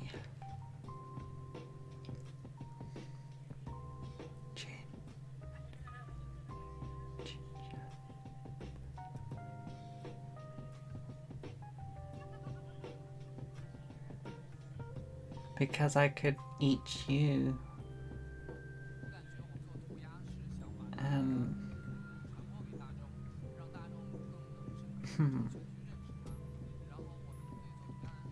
Go on. Because I'd like to feel your cracks so fast. Oh my god. Oh my god. Oh my god.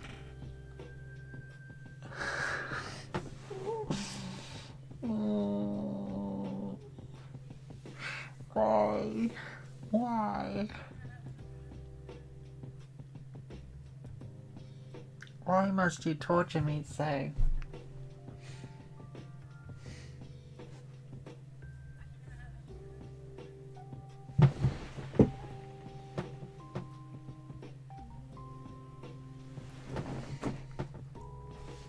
Right, well, thank you for that lovely one line. South Sudan, I think I'm gonna get a mixed vibe here. Probably, let's see how we go, because it could entice me in. For starters, the Burma National Park with a little rhino. Look at the cute little rhino. Environmentalists and naturalists have been arguing for years over whether Burma National Park is the home. That's annoying me because that's the wrong weather. Of the largest or the second largest annual land mammal migration on the planet. Some say it's this. Welcome. Yeah, thanks. Say it's Serengeti and the movement of the countless wildebeest there. Others, most notably the South Sudanese themselves, claim the honour for this vast swathe of wilderness that clings to the edge of the Ethiopian border in the east. But whether you come to see the great peregrinations of the white-eared kob or not, you can rest assured the park will be one to remember. I know, it's so cute. Zebras and gazelles, oryx, cheetah and gliding vultures are all visible, hiding amidst the rolling savannah and occasional bluffs of rock. I mean, that does intrigue me. Burma National Park then.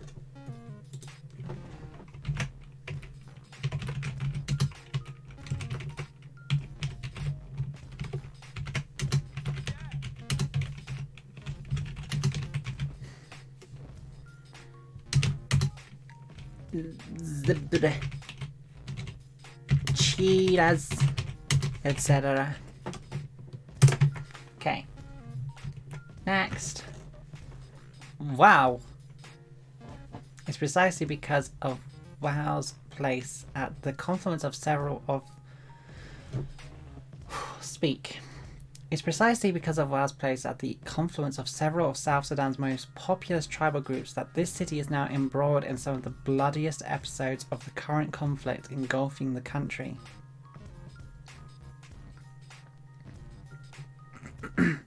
However, when that all subsides, the hope is that the multicultural gem, the third largest town in the nation no less, will flower once again.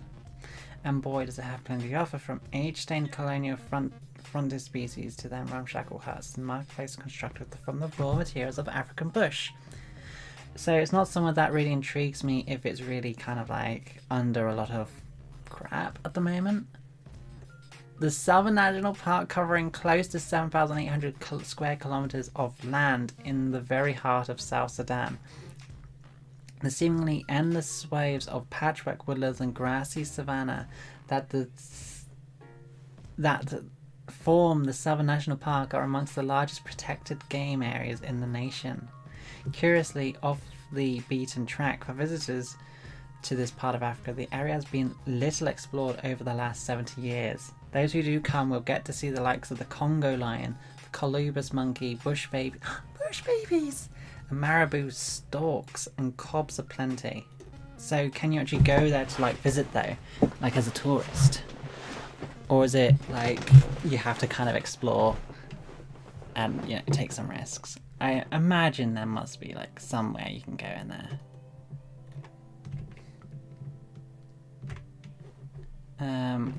Was it the Southern? Yeah, Southern National Park.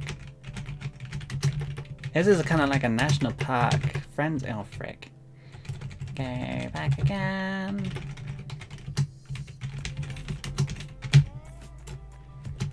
More cool animals. Beautiful. Also, welcome to those who have joined me. How are you all doing? Kidabo Game Reserve. The Kidabo Game Reserve is located in the southern Maldives. So this, look at it, it's just National Park, National Park, National Park. Okay, I won't like put more national parks because it's already showing quite a fair few. Huba. Huba is not a city with a long story to tell. Founded only in 1922, it straddles the bends of the White Nile River in the deep southern reaches of the country.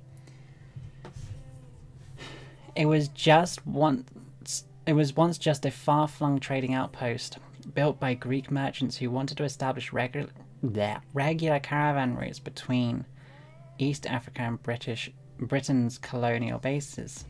Since then, Huba has been a battleground in South Sudan. So, okay, I don't really fancy going there. And has been unexpectedly elevated to the status of capital in 2011. Although there's not much to see in this young epicenter of the nation, especially with the war raging all around, the town does have a bustling marketplace and a clutch of safari outfitters. So, I mean, it has these places, but there is a bit of battle and war going on.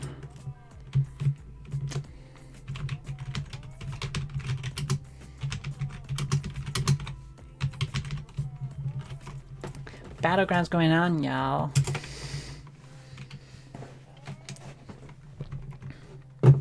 Kodak.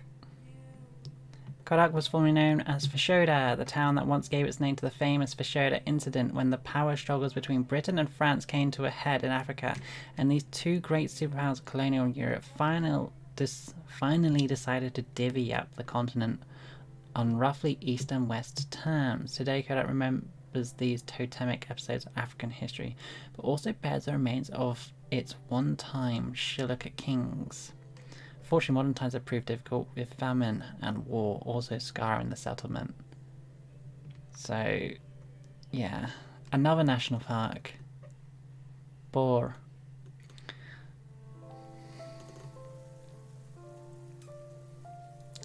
I thought it said random national park. Like, there's so many national parks. Malakal.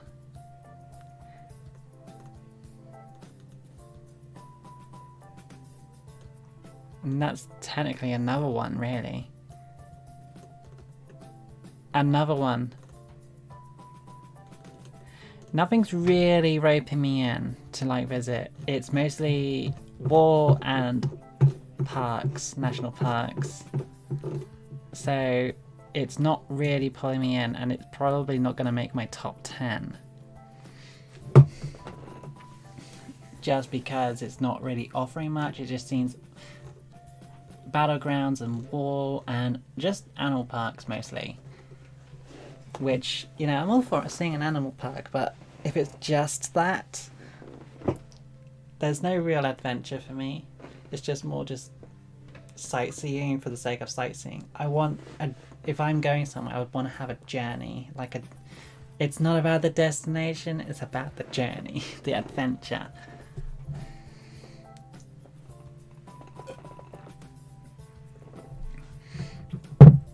Okay.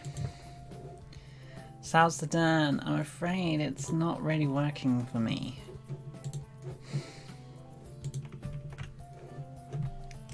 But Sri Lanka, is that with a hyphen? No. What do you have to offer? This is going to be a good one, isn't it? You will get 10 years imprisonment and a fine.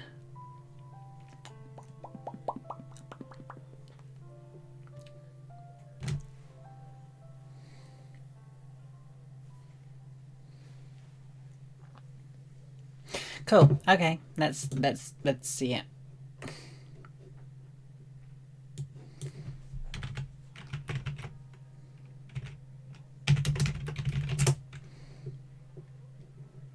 It's gonna be so lush, isn't it?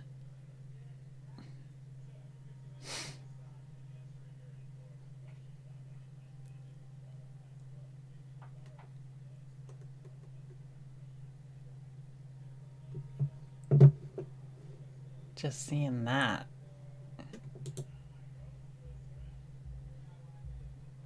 That's like a literal ecosystem farm.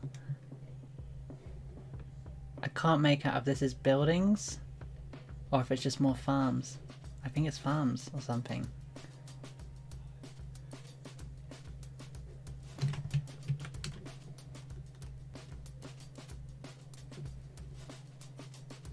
Look at that. Is that a little elephant covered in lights?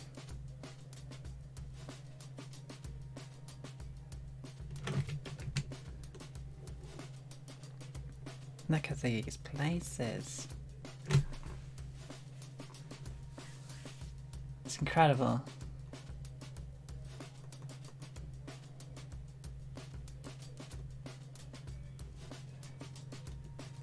Okay.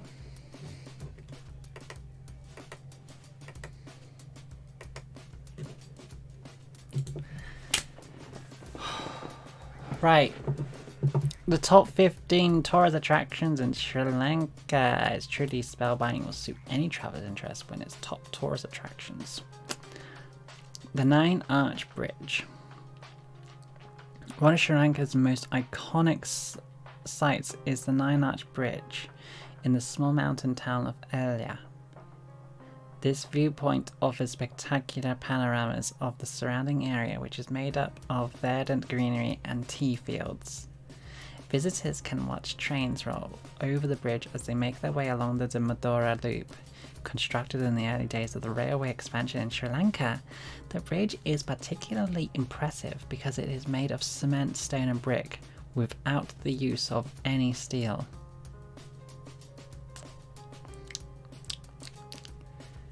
Am I just that close enough that my voice is being projected into the microphone that it kind of gives off a slight ASMR? If I start whispering like this, hi, how are you? You can just about hear the sound being projected just perfectly. It's okay. You don't have to be afraid anymore. It's just sometimes you just need to listen. Just tell me when to stop, and I'll stop.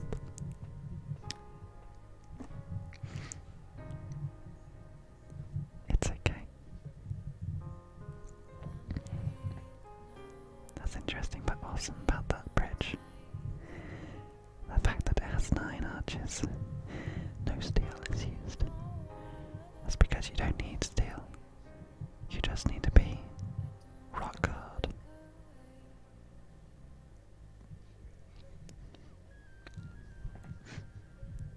Scaring away. My voice is cute and perfect. Especially when you're whispering. Does it disturb you? It's okay. I mean, I can just talk right out to this like this and just like, hi. It's okay if you want to hear my voice up close. Or we can stop right now. Shall we stop? Let's stop. We should stop. Okay.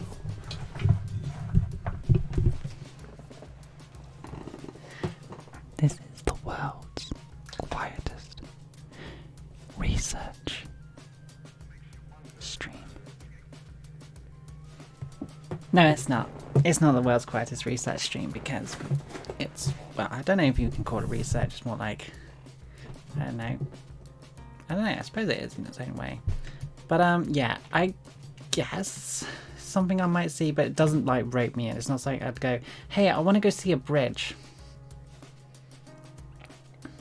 I don't think it would like really pull me in. Mayan Tale. Mayan Tale is a mountain near the town of Anuradhapura.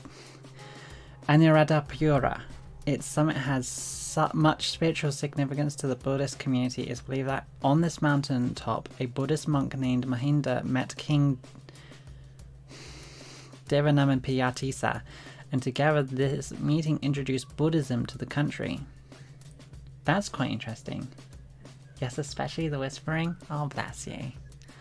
Monk Mahinda impressed the king with the peacefulness of the Buddhist doctrine and his contented, serene nature. The king subsequently renounced war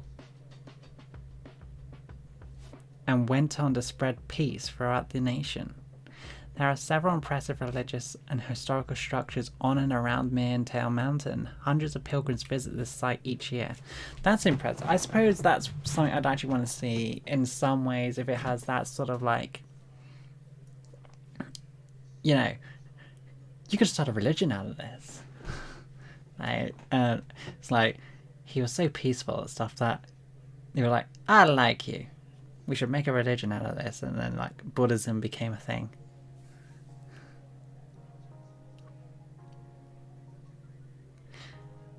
I don't know. It's something I might consider seeing if it was, like, on my way, I suppose. Unawatuna. This white sand beach in the small seaside town of Unawatuna is a great place to relax. There are a number of snorkeling and diving operators in town who take advantage of the abundance of coral reefs just off the beach. Colourful fish and plentiful turtles are the norm in these waters. There are numbers of great dining options along the beach which welcome visitors to use their sun lounges and relax the day away with a drink in hand. Now that's something I would like to do, just because I can go to the beach, then I can go see the turtles and coral reefs, so I'd go scuba diving or I'd go snorkeling, and then you just like chill out. I guess that would be something that I'd be up to. And the fact that there's a beach literally surrounded by what looks like a literal rainforest, which intrigues me. I'm gonna put that, Unawatuna.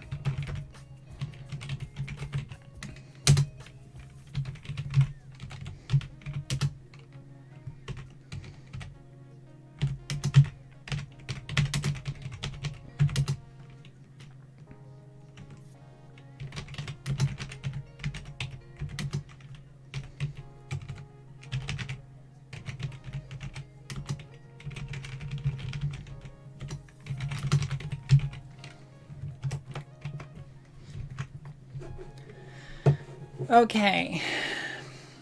Galviaria. Galviaria.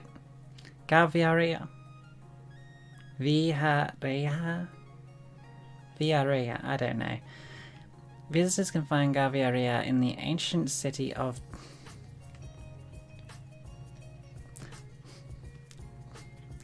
Polonnaruwa.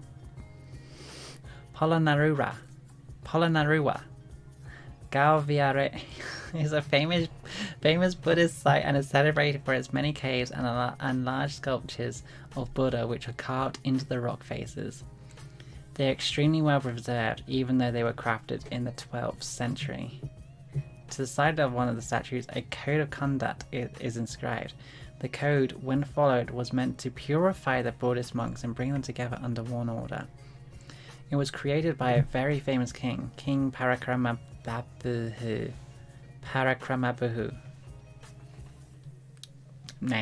I'm nailing these pronunciations.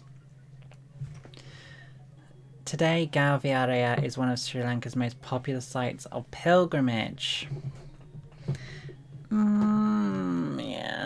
Yeah, again, it's a maybe if I was in the area, but it's not something I'd seek out.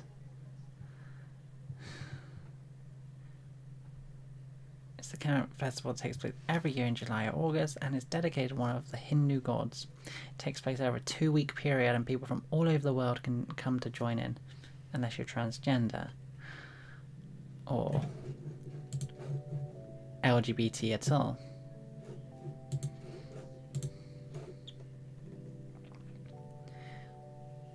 Aldisar Valley National Park.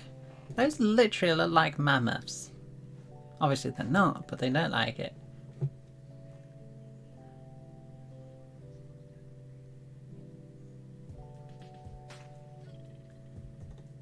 Ravana Falls. That looks cool. I'd see that.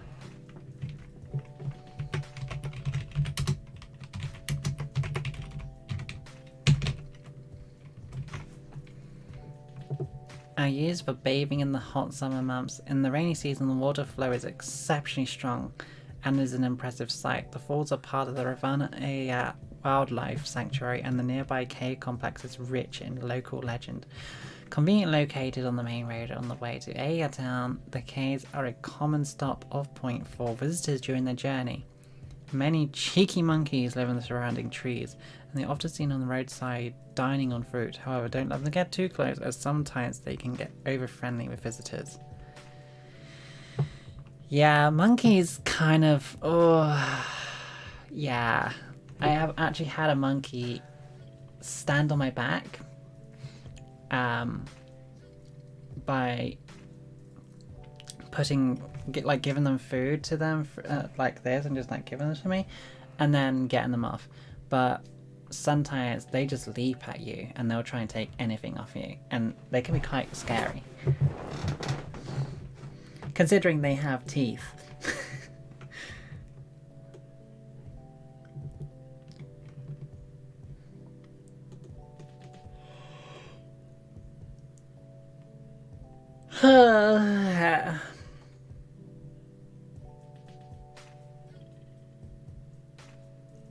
I mean, this is the same sort of thing as well. So, another bay, Temple of the Tooth.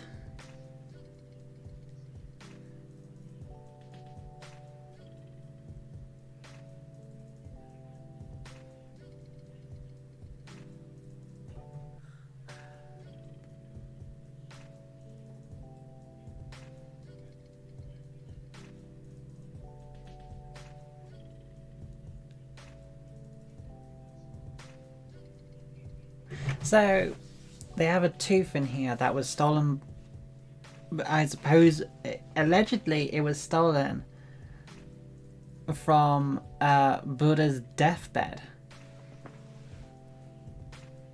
Which is, like, huh?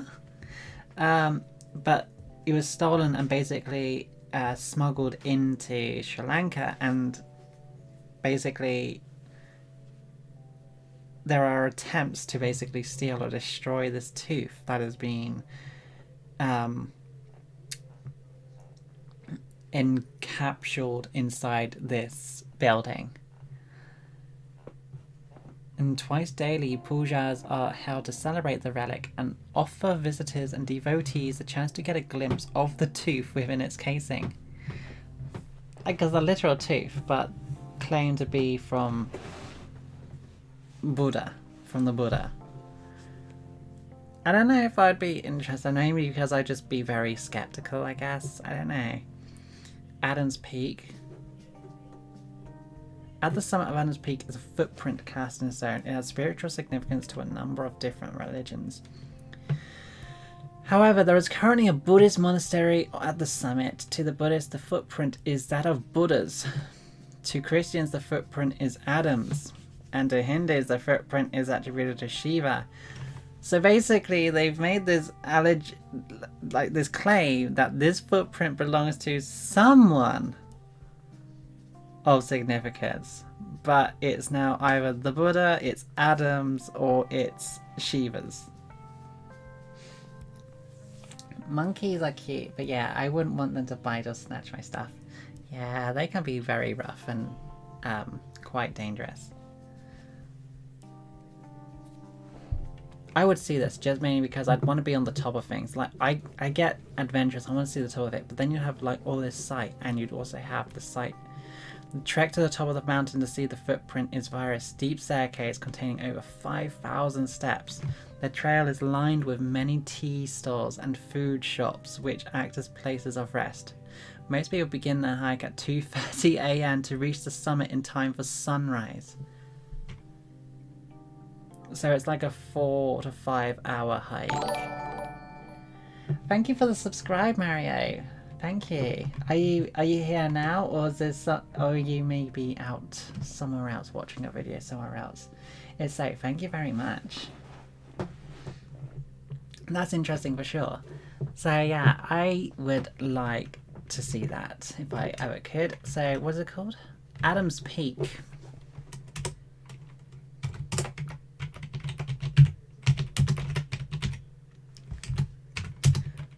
The footprints.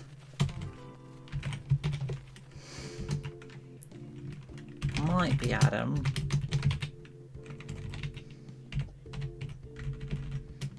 Could be Shiva's. Then again, Buddha's.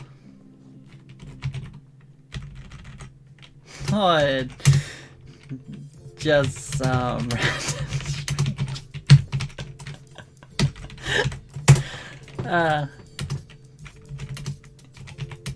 On top of a peak though. 5,000 steps.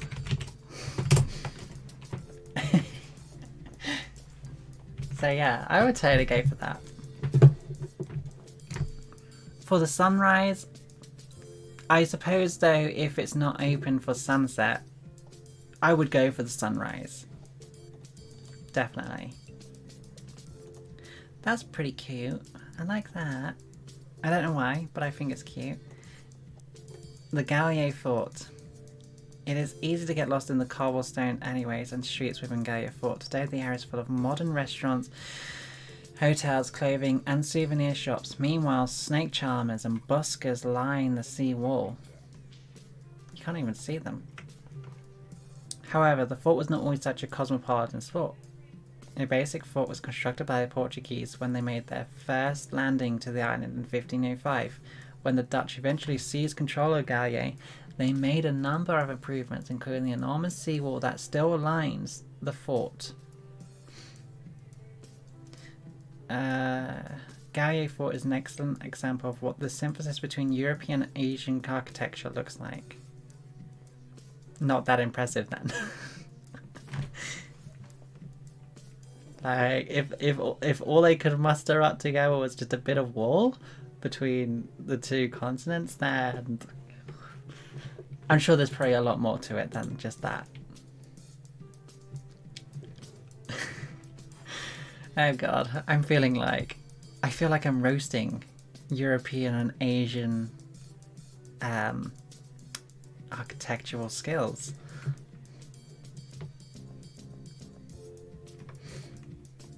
But yeah, I'd go to Galileo Fort. Screw it. It has like the shops as well and stuff like that. The history, the souveniring and restaurants, culture. So hey. But it's not something that's like full on roping in, but because it looks quite interesting with the colour scheme, the greenery in the background right next to the sea. Yeah, I'll see it. Why not? Yala National Park, another national park. I guess I would see it maybe. Here's something interesting though. So what is it then? Because I assumed it was like a farm of sorts, like an ecosystem or something. Ecoculture?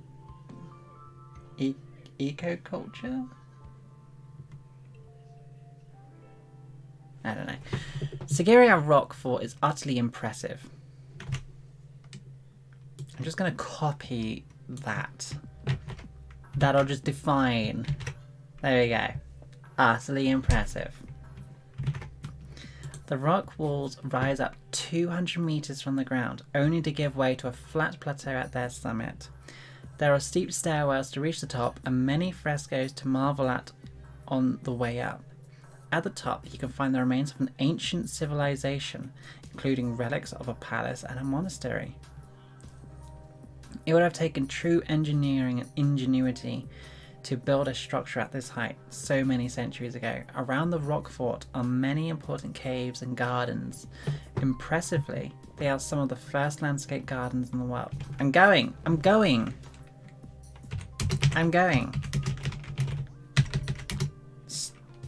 Try and stop me.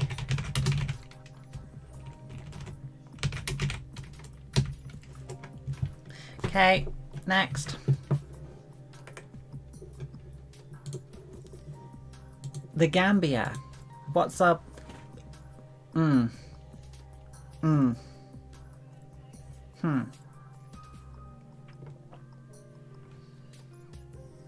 Maximum punishment is life imprisonment. I don't know what's worse, death by stoning or life imprisonment.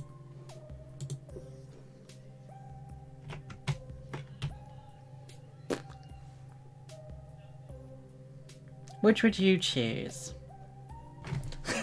How would you choose to be punished? Would you like to be punished for being who you are?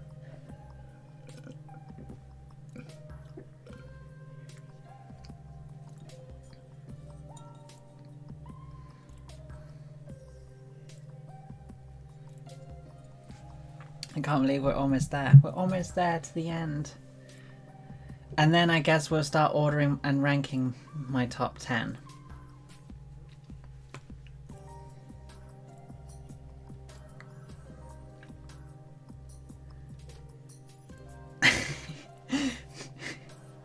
True. Death by imprisonment? Okay. Death by imprisonment? Wait, what? So basically life imprisonment. I don't know, because you'd be like, what's the chance you'd be tortured for your entire life?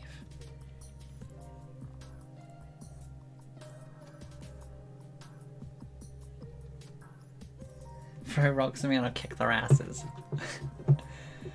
I don't know why, I kind of want to now look at a modern day stoning just to see how bad it is, or whether there are actually people out there who actually have this look of like pity or guilt. I'm kind of curious, if you know what I mean. It's not the fact that I want to watch someone get stoned, but more to see like how they go about it. Do they actually have any remorse for it?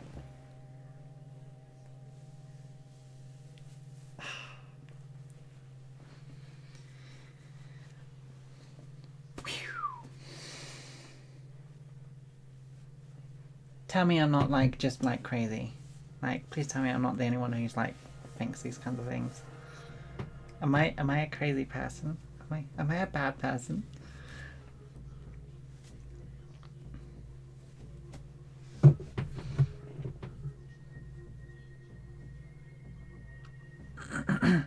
Right, the Gambia. Well, I've been bullied my whole life, so that's basically being tortured.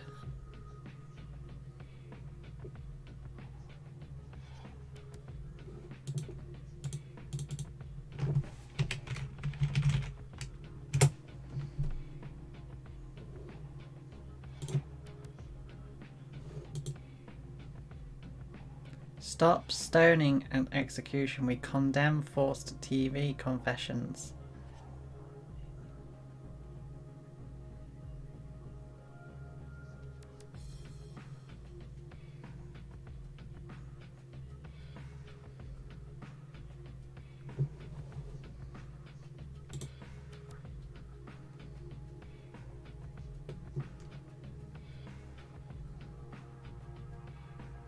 It's so sad.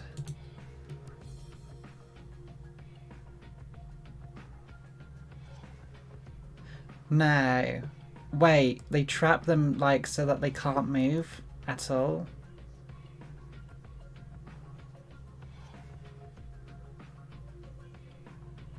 They trap them in like a dirt mound to stone them.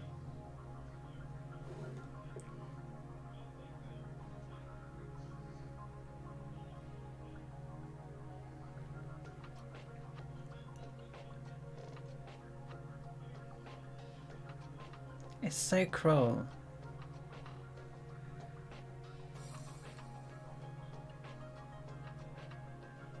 If you're gonna stone someone, it should be someone who doesn't deserve to breathe air. I don't believe anyone should be stoned, even if they are some of the most cruelest people. Especially as well, like, you know, sometimes we have to be certain, but sometimes we make accusations on people that, you know, could be claimed for horrific potential things and totally be victimized wrongly. Say you might stone someone who wasn't actually guilty of anything, and that's why I'm like against like death penalties and stuff like that, because if you get it wrong,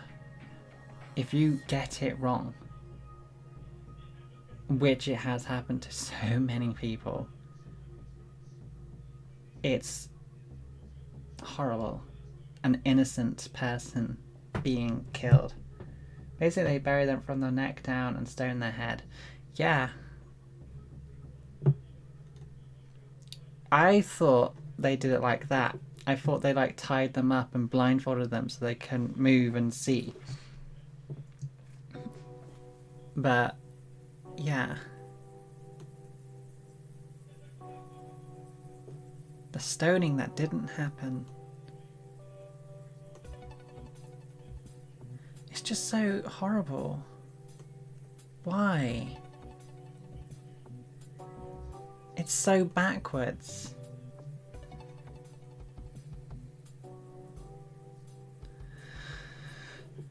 Like, could you imagine, like, just being walked up knowing you're going to be killed like that?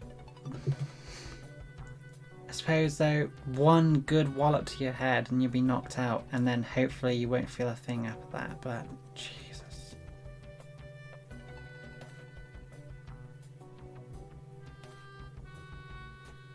It's actually intriguing me to learn about some of these stories, like the one that didn't happen, or the survivors, and it seemed to be speaking about this one person, Soraya.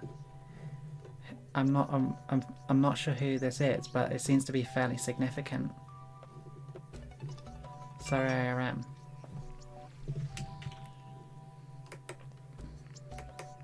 Sad. Anyway. I almost feel really bad. Just got this straight off. People like Cruel have no sense of humanity. I know. Literally, what if you punish people for any potential sin? Anything. A swear word. If you swear once. Or a lie. Nobody would be alive. Well, apart from the last person who stones, I suppose. Okay. The Gambia. Give it to me. Tell me what you got. Just gonna do that because it's gonna annoy me. What have we got? It seems like...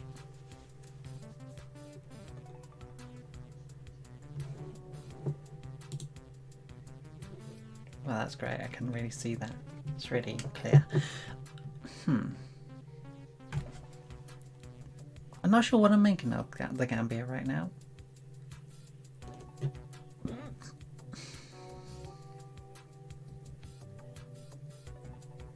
Is she literally petting a crocodile?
What the fuck is going on? I'm sorry. I'm swearing now. What in the fuck are people petting crocodiles?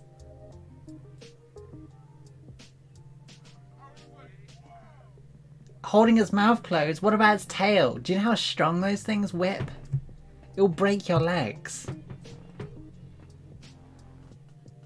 What? It's gotta come up in tourist attractions somewhere. Something to do with the crocodiles has got to be coming up somewhere. Top 10 things to do.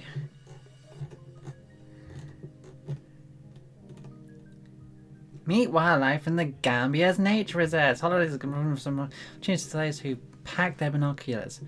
Binoculars, fine. You want to look at crocodiles from afar. Numerous nature habitats are dotted around the country, including the Abu Nature Reserve and Kakali Crocodile Pool. I don't know what y'all think, but I think that's pretty. Great.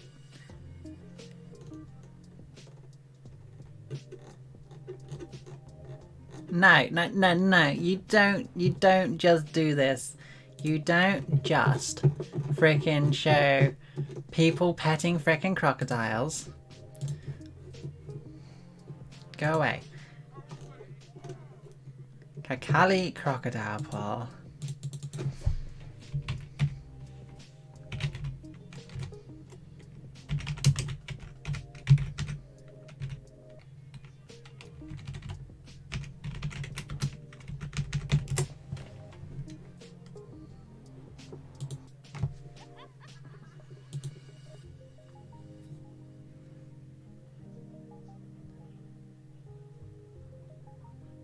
That's Bangkok. That's Thailand.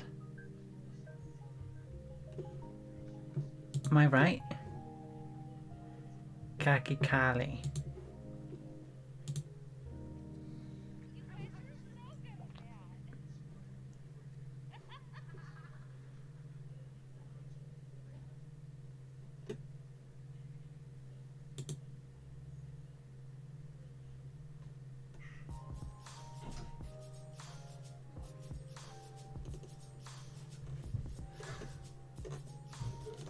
Does my face, like, express bewilderment, shock?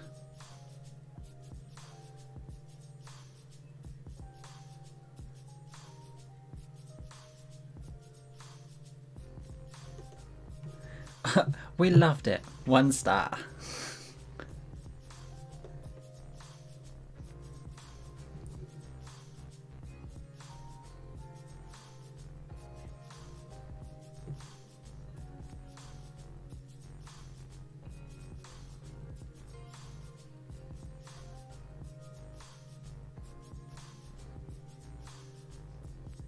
They reckon it's drugged. No, crocodiles can stay still, open mouth, unmoving for very long periods of time. How are people going next to frickin' crocodiles?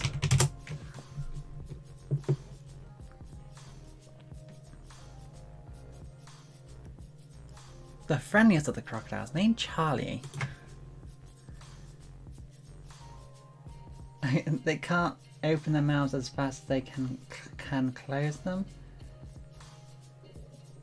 I need to redo my roots. My grey is coming back into... Ugh. Oh, it does. You look shocked. Okay. So, a sacred pool in Gambia's tourist town of Bakau has become a major attraction for foreign visitors to the West African country. The pool, discovered hundreds of years ago by the natives of Bakau, some falling from capital Pursuit, is home to more than 100 crocodiles. Every morning, scores of the foreign tourists visit the pool to play and have their photos taken with the reptiles, who are so used to people they can be petted.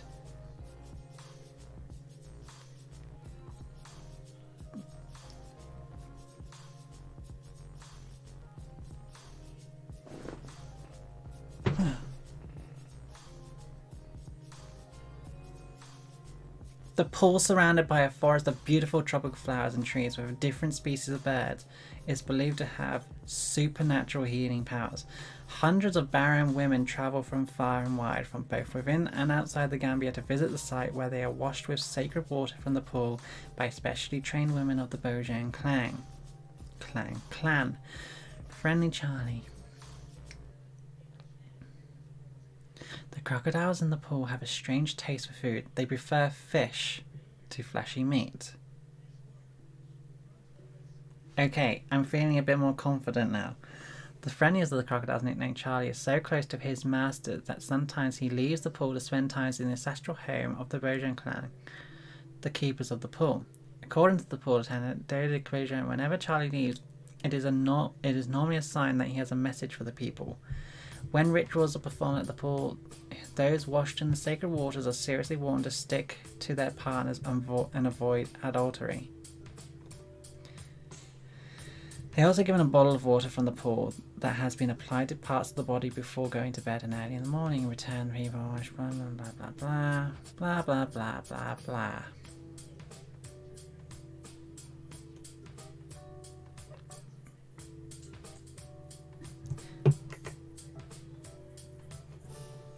And there's not been a single attack. Any attacks? And I think most people are creative in one way or the other. A lot of people feel like they have a book in them, or they have a song in them, or they have a TV show. Oh my god, I'm like shuddering. And you can sit around and talk about that all you want. But until it is actually reality, it doesn't count.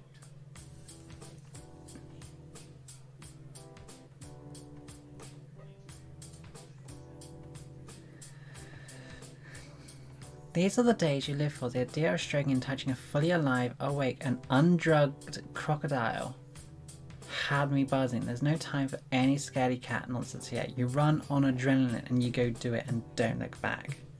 I mean, yeah, okay. It's something I would consider, but it's not something I would consider if I know that these things would basically take my hand off.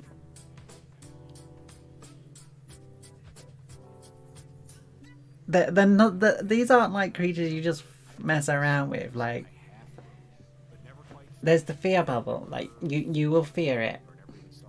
Okay, I'll go in, but I want to make sure. I don't know. I don't want to be a girl with a missing hand.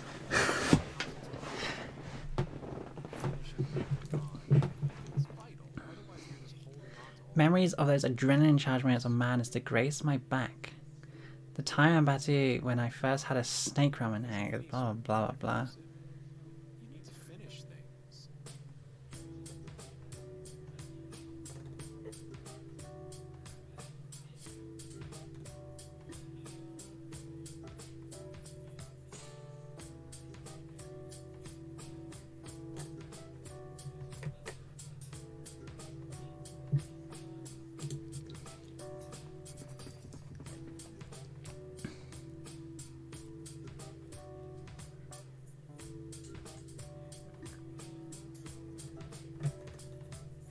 I'm not getting anything.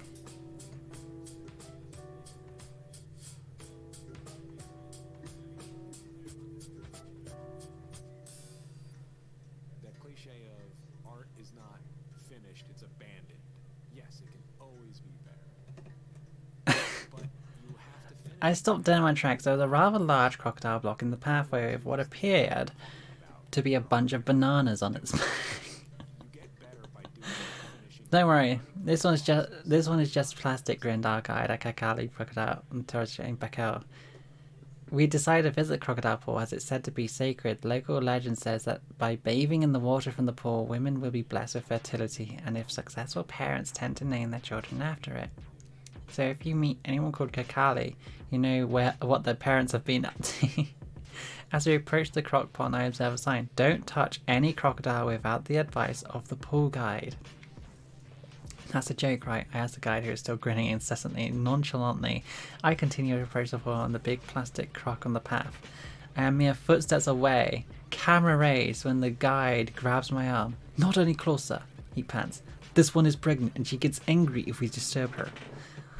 Apparently, the plastic bag was a joke. Everyone knows you come to Kakali to get up close and scarily personal with crocodiles. Everyone except me, it seems. Our tour continues away from the big croc on the path and down towards the pool. There is no fencing, just a medium-sized pond filled with what appears to be only leaves. Only you peer a little closer and can just make out some man-killing jaws poking out through the reeds. I squint a bit harder and spot some lazy crocs lying in the shade. And then, much to my surprise and horror, the guide leads us to straight down to the water's edge. Crouches next to a human-sized crocodile and says, "Do you want to touch it?" I know there's a killer croc from Batman, but yeah, don't want a missing hand. Wouldn't it be cool to have a Terminator hand if you lost your actual one? No, I don't want a Terminator unless it looks like my actual hand. Of course I don't. I perch on the edge of the steps, one eye on an escape route and the other on the crocodile lying uncomfortably close to my feet. I'm whispering for fear of disturbing them, but the guide is bouncing around the water's edge, pointing out more and more crocodiles and teasing me for being afraid of them. Eventually I give in. This is apparently what we came and paid the £1 entry fee for, so I step down a bit close to the guide and get frightfully close to the crocodiles. I get out my camera and try to capture this unbelievable experience. This is insane, I whisper. Jay from Saviour there and Ian from Mandarin Travel, who I'm visiting with, are much braver than I am. They are down in the pit, taking close-ups of the crocs, and under the guidance of the local guide, they stroke a crocodile's legs. Yes, that's right, they are stroking crocodiles. I take a few photos and pray this won't end in disaster. Finally, it seems like everyone's had their fill out of the crocodile encounter, and we begin making movements towards the exit. Then I don't know what comes over me, but suddenly I feel like I can't leave without seeing this experience through. I nod to the guide. He takes me down, and gingerly I put my finger on a crocodile paw. Feel his back too, says Ian, who is enjoying this far more than me. I brush it quickly with my finger. It feels soft and snake-like, and then I'm done for good. Okay, let's go tell the guide, who is pleased as punch he got to do his job properly. Unfortunately, there are no photos of this creative moment. I was more keen on getting it over and done with than documenting it. But the image will be imprinted on my mind for a long while yet.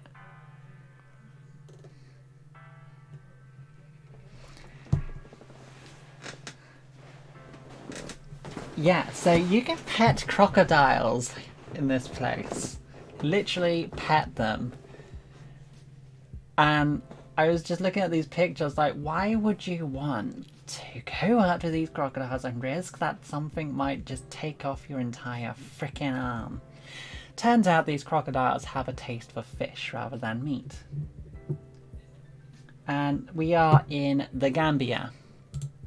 So this is the Gambia with life imprisonment as the maximum punishment. So, yeah. Okay, well, that's going on the top of the list. I mean...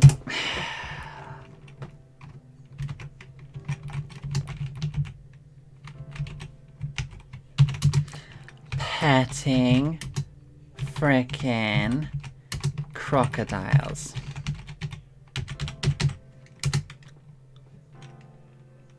Petting them.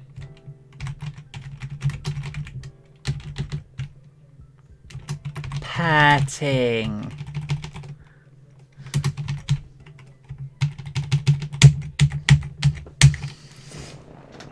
Yeah. Yeah. I mean, yeah. I think the thing is,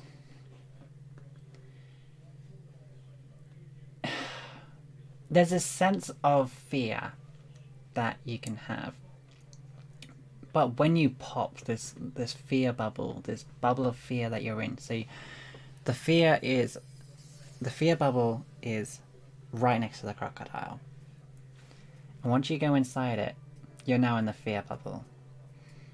But once you've popped it and you've done it, you get this sudden adrenaline rush, this good feeling. It's almost like a drug that it's almost something like you have to do it, I guess. It's something that you chase after. I think that's why you have extreme sports and stuff like that. It's like, I don't know, skydiving. I don't want to skydive ever, but I might consider it one day. The mere fact of just free falling from the sky scares me. Why am I scared? The only scary moment is when you're actually falling. Really. And once you're in it, it's great. So really, apparently it's supposed to be so good. But I suppose even then, that's not the fear point. I guess the fear point is just trying to get off the plane. Just accept your fate. Just accept that you're going to fall. Like, I would never want to do it. I would never want to do it, but I still want to do it.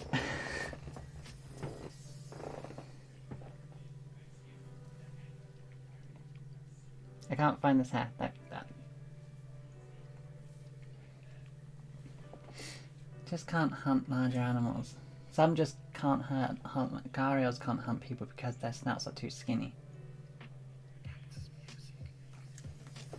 If we know it's dangerous, does it sound that interesting? It does. It does sound interesting. I think I would do it just for that. But let's continue. Let's see if it has more offer. Once you've done it, where am I going? Where am I going afterwards? Well,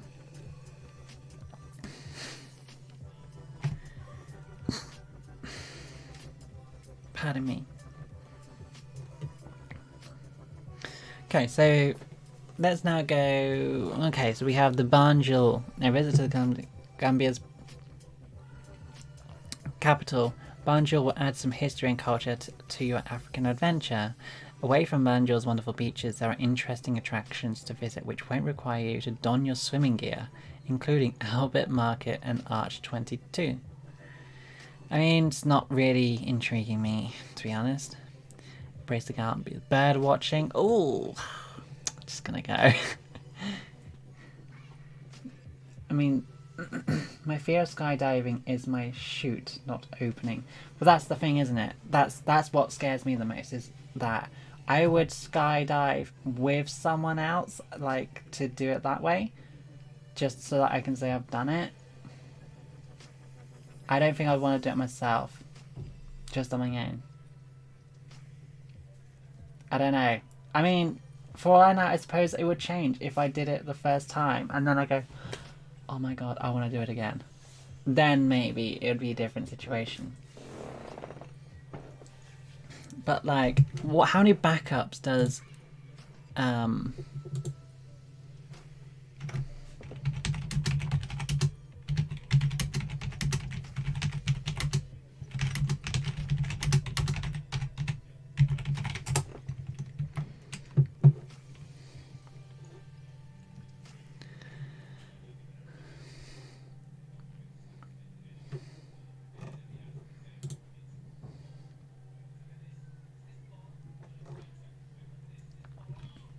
do Skydivers have a backup parachute? Yes, I know that. Skydivers standards include a jump with 2 parachutes, a main and a backup parachute, which in the industry we call a reserve parachute. The main parachute is typically a 9-cell ram air canopy parachute. The design of the canopy is geared toward performance. Think of the main canopy and a sport parachute as being a lot like a zippy sports car. The parachute is deployed by a pilot chute. The pilot chute is attached by a length of fabric webbing called a bridle. Halfway up the bridle is a pinhole in the main parachute container closed. As the pilot chute inflates, it tugs on the pin and the main parachute container opens. Is a 7-cell ram air canopy. What was that one? 9-cell. The design of the reserve canopy is geared towards reliability. The reserve is a lot like a top safety rated minivan. When the timer rises, the reserve canopy may be activated by the appropriate enactments of emergency procedures. by the enactment of emergency procedures and a reserve static line, or by the automatic activation device. Emergency procedures are a series of actions allowed by jumpers to solve problems that may arise during a skydive and the deployment of a canopy. The reserve static line is a piece of equipment, blah blah blah blah blah blah blah blah. Can only be packed by a parachute or rigger who has been certificated and appropriately rated by the Federal Aviation Administration. The gear that is being used in skydiving must have received approval in the form of technical standards orders. These TSOs are only issued in parachutes that comply with current performance standards. The AAD, or an AAD, is a tiny, uber-precise computer that calculates the rates of descent and altitude and activates the reserve canopy at a preset altitude. That's pretty handy. There you go.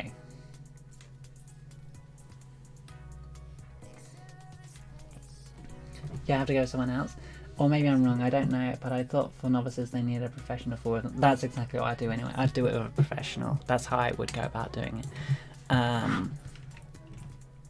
How often do reserve parachutes fail?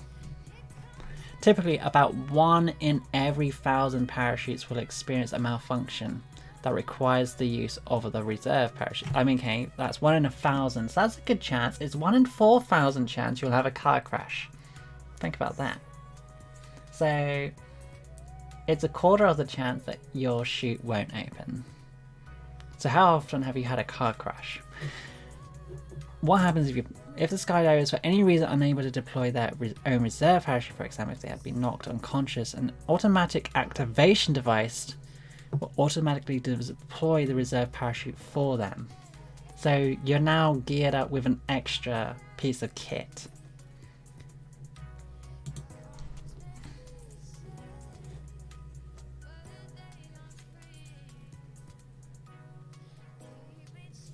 And they're inspected and repacked every 180 days without fail.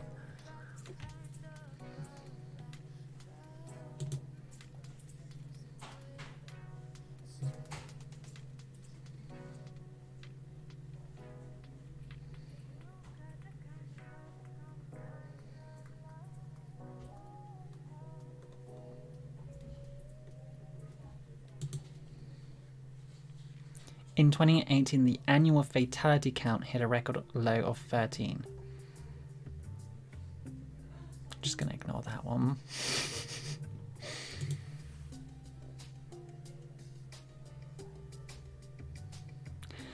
Tandem skydiving has an impressive safety record, with 1 student fatality per 500,000 tandem jumps over the past decade.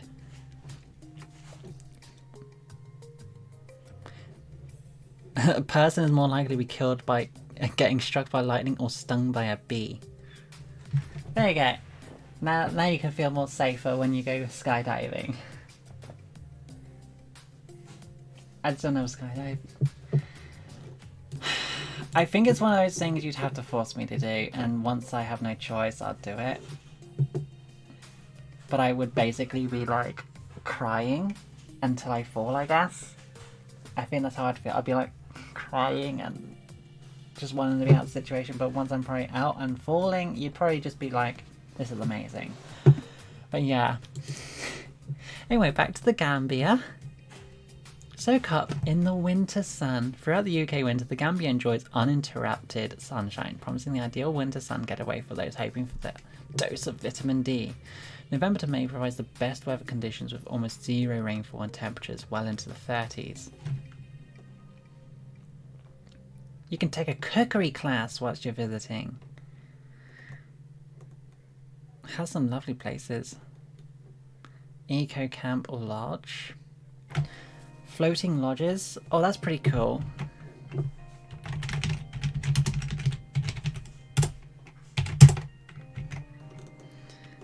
Local markets. The Gambia is home to several hustling and bustling markets, all providing a great insight into day-to-day Gambia life, as well as the opportunity to buy some souvenirs to bring home. That's kind of a cute looking market though. Cute markets.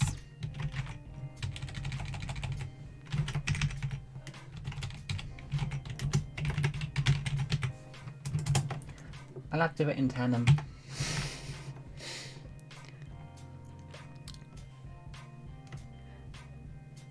It's crazy though, right? Take a cruise on the Gambia River. Holidays in the Gambia for visitors, including Pilot 4. A more laid-back day. Enjoy floating on the Gambia River. Is it crocodile infested? I'm guessing not.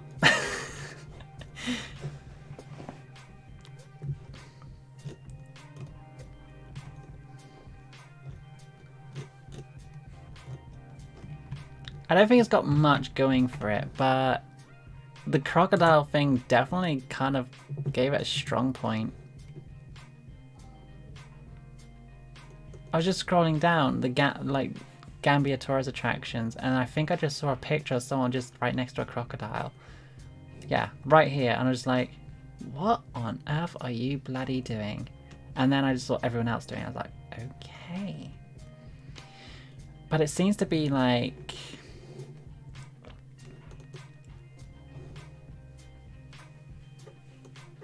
yeah.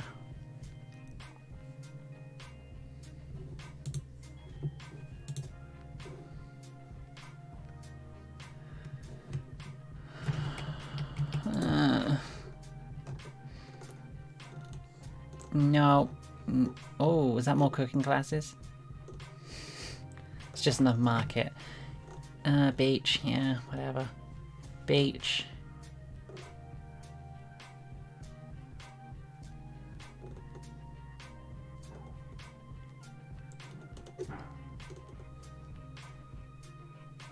Nature reserves again. The Gambia River. Longest navigable? Longest navigable. Is that a word? Not navigatable?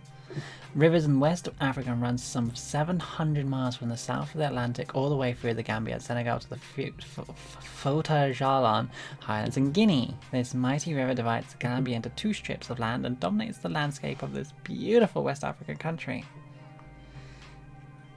Yeah. Screw it. If I have a chance to see the river as well. The Gambian River. See the Gambian River. It was the Gambian River, right? The Gambia River. Cool.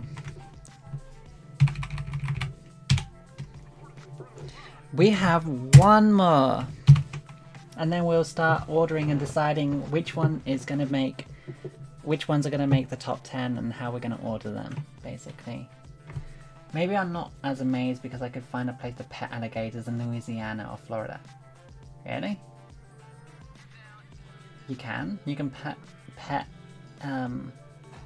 you can pet crocodiles and alligators? Oh, you just alligator. You can pet alligators in Louisiana or Florida? I didn't know that.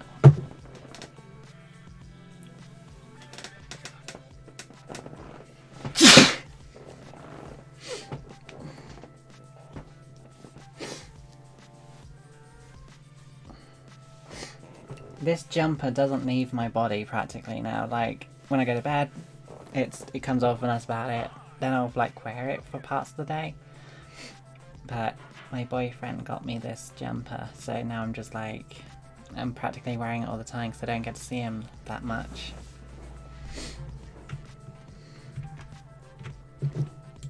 Okay. Death penalty. United Arab Emirates. Well, it's going to be mostly Dubai, I think, but...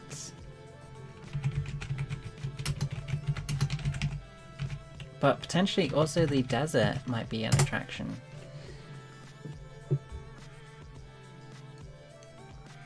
It's all about these buildings, isn't it? The architecture of Dubai.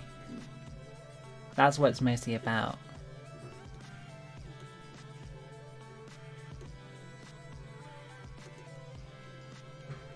It's literally all about the architecture.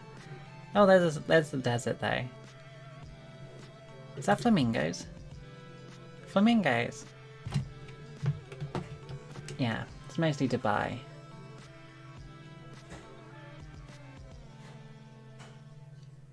Wrestle, hold. You would wait, you wrestle with alligators? You would do that?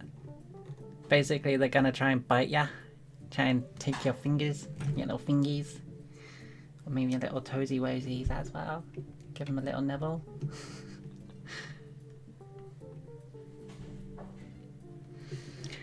Okay. Let's start doing it. I mean, for a start, I have to put it though, but you know.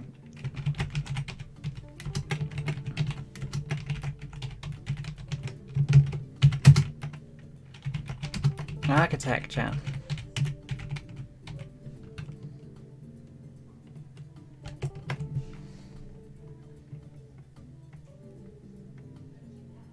The UAE definitely has Bedouins. What's a Bedouin?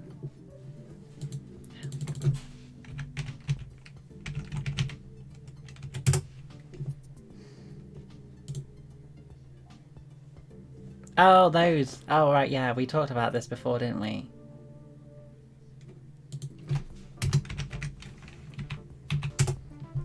Am I gonna say it right? Bedouin. Bedouin. Okay, Bedouin. Bedouins. Bedouins. And they're the people who are basically more closely connected to their more ancestral culture. I'm guessing, sort of like that, right? Oh, God. Right.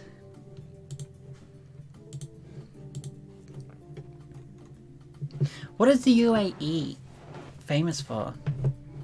For its two largest cities, Dubai and Abu Dhabi, which draw millions of tourists each year. Dubai is a regional business hub known for its sleek skyscrapers. It's home to the largest building in the world, the Burj Khalifa.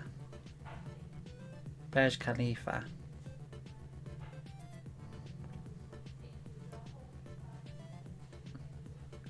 Wasn't it something stupid like when they built it, because they were putting like a pole on the top of it, and the pole wasn't big enough to make it the tallest building in the world or something like that?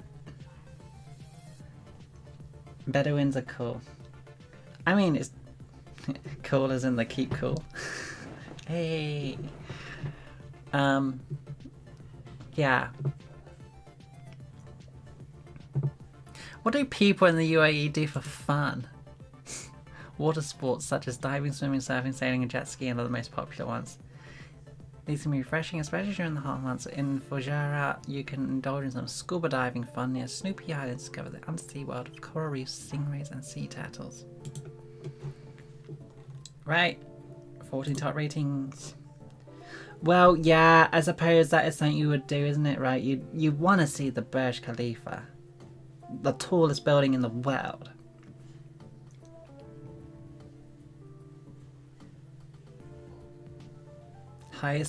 Highest observation deck in the world, an elevator with the longest travel distance in the world. A trip to the observation deck with its panoramic views across Dubai is a sightseeing highlight for most tourists who visit, though for those who suffer from vertigo, it might be best to give it a miss.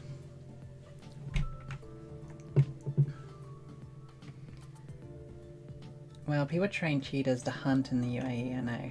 What? Meaning they train cheetahs to chase down animals. People in the UAE also love falconry. Falconry. Oh, right, okay, is that like literally training falcons to fly off and do stuff and come back to your arm and stuff? Right? Am I right? Shh. I don't know words sometimes, okay? Just don't laugh at me. Don't mock me. Please. Don't mock me. Okay? Okay. Just making sure.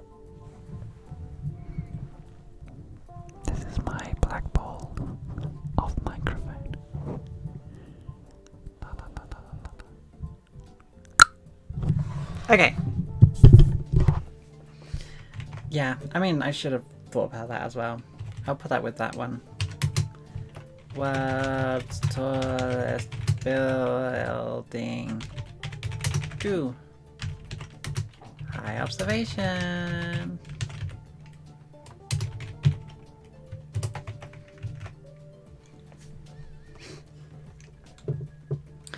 Sheikh Zayed Mosque.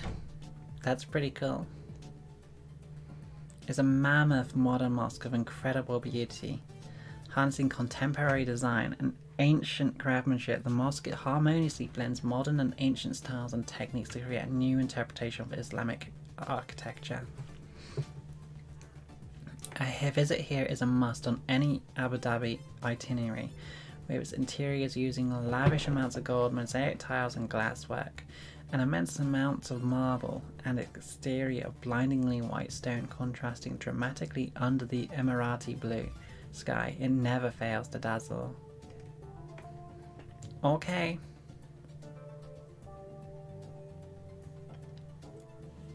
Okay, Abu Dhabi Sheikh Zayed Grand Mosque.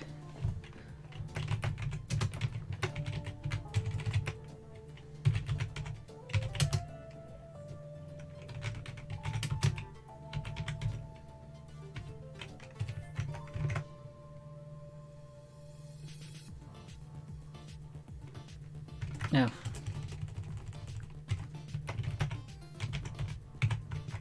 Sheikh Zayed.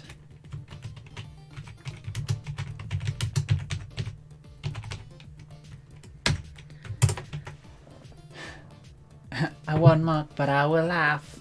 Well, screw you. Is Emma still here? You've been quiet. The Hajar Mountains. The Hajar Mountains scythe through the desert, creating the jagged and wild heart of the United twisting roller coaster roads with spectacular scenery along the way connect the region's tiny villages, making this region road trip heaven. Nature lovers will find plenty of hiking, trekking and bird watching opportunities, while the vast amounts of picturesque wadis in the area are also fun to explore. That is so cool. Hajar Mountains. Valleys. Dry riverbeds. Small villages.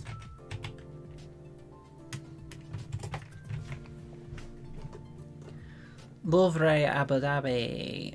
Oh! Newest and most spectacular museum in the United Arab Emirates, the Louvre. Is it the Louvre? Abu Dhabi takes visitors on a journey through human history of objects sourced from across the globe and through the ages to demonstrate the links between cultures. Whether you're interested in early history, the great empirical ages, or modern art, you'll find the museum exhibits fascinating, while the stark and ultra-modern architecture of the building draws visitors in itself. I mean, that does look pretty crazy. I think I would see that, to be honest. It's like going to the... Is it also called the Louvre? Or Louvre? In France. You'd go to that pyramid and just go to the museum. I'm sorry. It's okay. You mocker. Sure, I'd go to, I'd think I'd do that. It does look interesting. Louvre Museum. I probably should look up how to say that. I bet it's Louvre or something.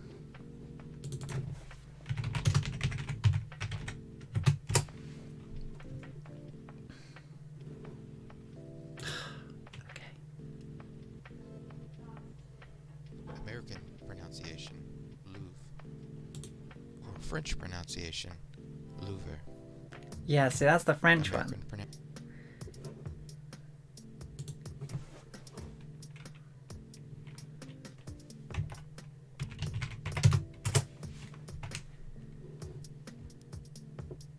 Is it still the same?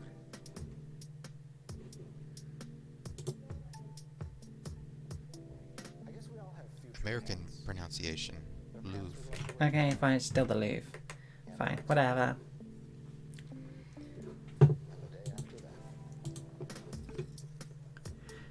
Did I write it down? Louvre Museum. in Abu Dhabi.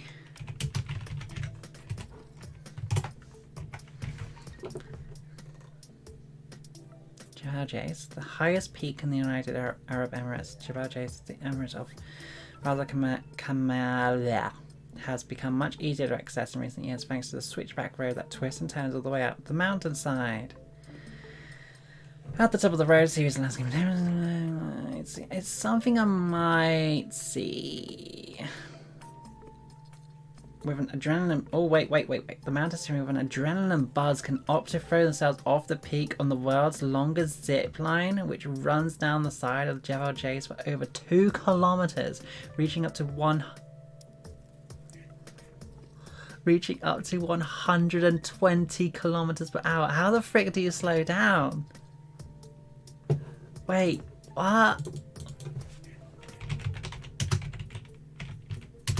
Zip line. I gotta see it. I have to see it.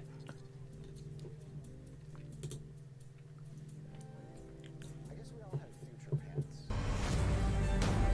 Yeah, intense music, great. Whatever. After the invention of the zip line, longer, higher, faster lines have been popping up all over the world. On this episode, we take a look at the world's longest zip line. True Thresh, perched atop Jebel Jais, the ride of a lifetime, measuring in at 1.73 miles or 2.8 kilometers long, with a length of over 28 soccer fields. This is the world's longest zip line, raising 5,511 feet or 1,680 meters above sea level. Riders up to 285 pounds or 130 kilograms can take on this ride. After a drive up to the base of this ride, there are 130 riders up to 285 meters above sea level. Riders up to 285 pounds or 130 kilograms can take on this ride. After a drive up to the base of the zip line, the tour bus will take a scenic drive to the top. Riders lay in a harness, Superman or flying squirrel style, as you soar face first down the mountain. Oh my god!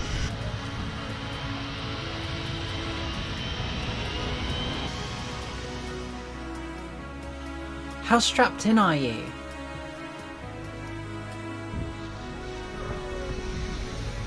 Oh, this is mad.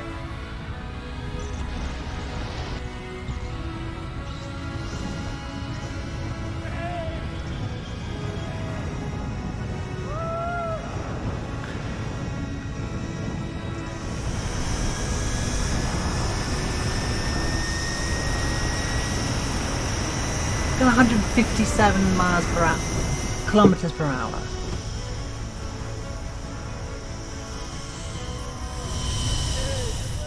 Outfitted with goggles, helmet, and a parachute, if anything goes wrong, the first two make logical sense as the wind speed is so high your eyes will water very quickly. Clocking in at 93 miles per hour, 150 kilometers per hour, you'll speed towards a floating platform where you'll transfer to a short zipline back to the start. The floating platform weighs 9.5 tons, is anchored to the mountain in 8 places, and has a glass bottom viewing window. The exhilaration and speed of the ride will either leave you never wanting to go on anything like it again, or wanting to go right back up for another ride. This zipline, while slightly longer, is very similar to the one in my homeland, the Sasquatch at Whistler Mountain in British Columbia, Canada. A true ride of a lifetime. You should try it out if given the opportunity. If you want to check out more about the Sasquatch, I have an entire video on it. You think you could muster the courage to do this ride? Let us know down below. Be sure to subscribe with notifications to stay in the loop, and until the next one, have a good one. Okay. So.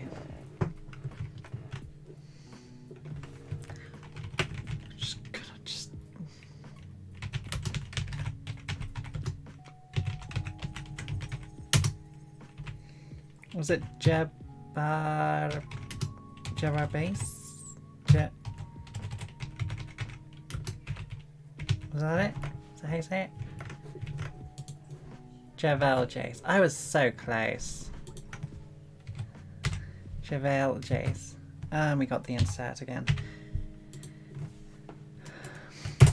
Cool. So that's pretty intense.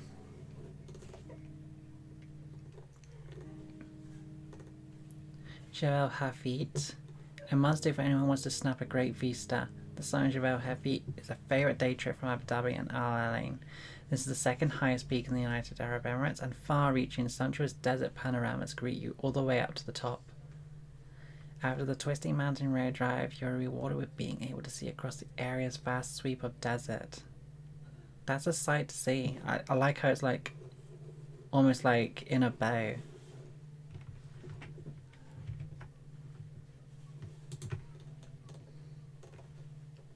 The desert, just straight up. For those with an adventurous streak, make a beeline for the empty stretch of desert hugging the coastline outside the cities. You'll find plenty of things to do here, from four-wheel drive trips and dune buggy journeys to sandboarding, hiking and camel treks.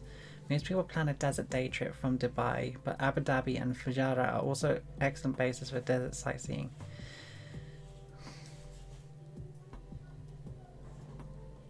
Bedouin, there you go, Bedouin style dinners are a softer alternative if you want to experience the empty beauty of the desert. See the desert.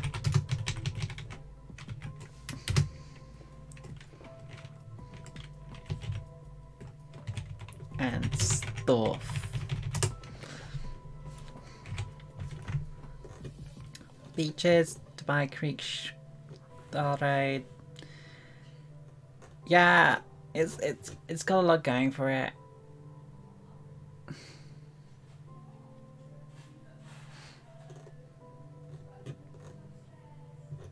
It's incredible.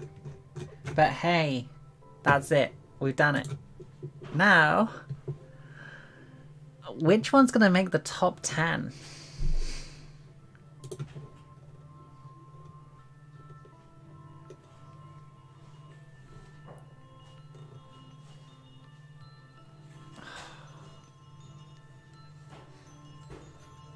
Crap. This is gonna be really hard.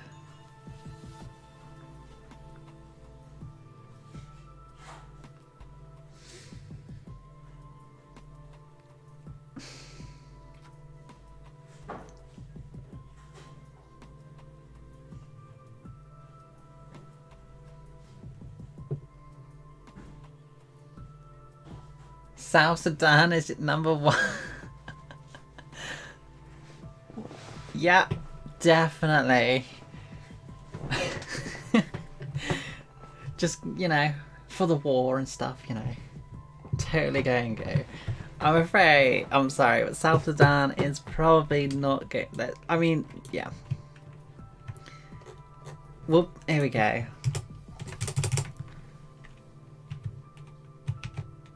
One,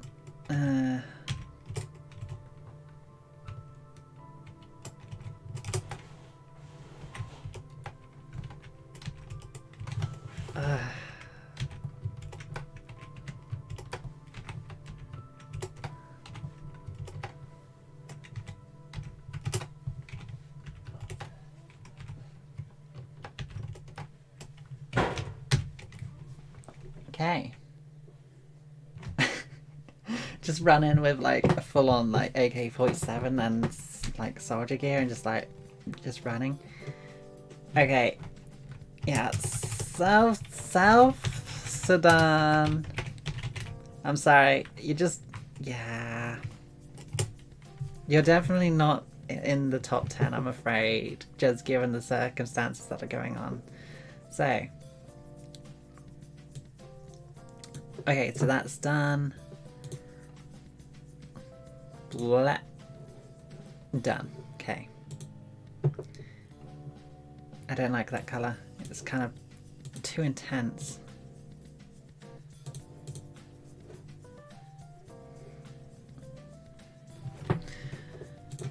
Okay. What is also looking pretty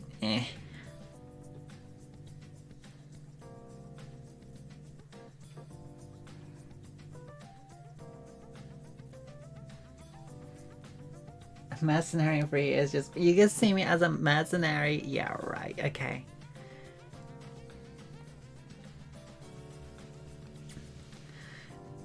I'm gonna put Nigeria as pretty low as well. It might come back in, if we are looking at these and going, no. Sorry, Nigeria. You just didn't really have much going for yourself.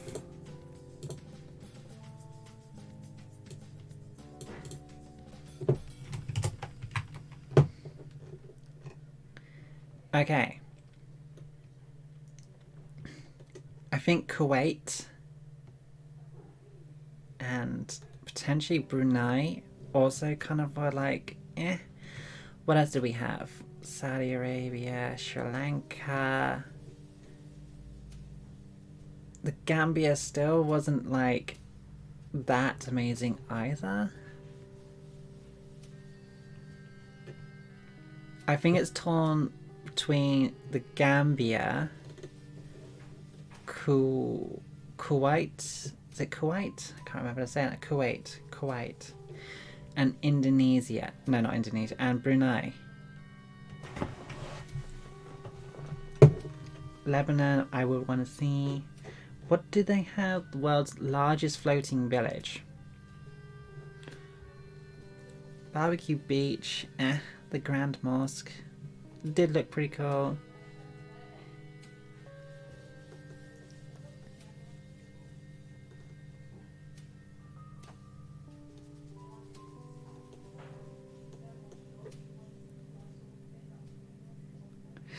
I think even Sri Lanka wasn't looking that brilliant as well.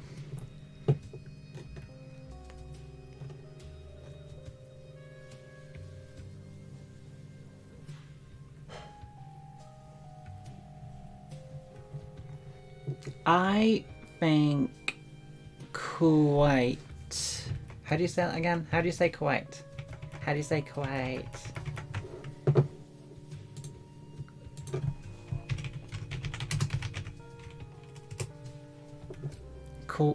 Kuwait. Kuwait. My bad. It's Kuwait.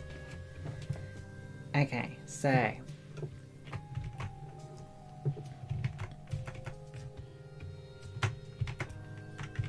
Okay. I think Kuwait is going down. Which leaves us? It's Kuwait. Right, so we'll grey that one out. We just didn't really have much going for it. Which leaves us with Brunei and the Gambia.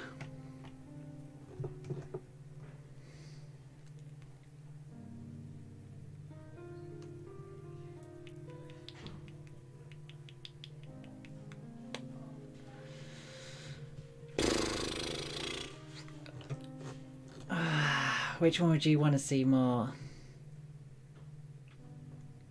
I think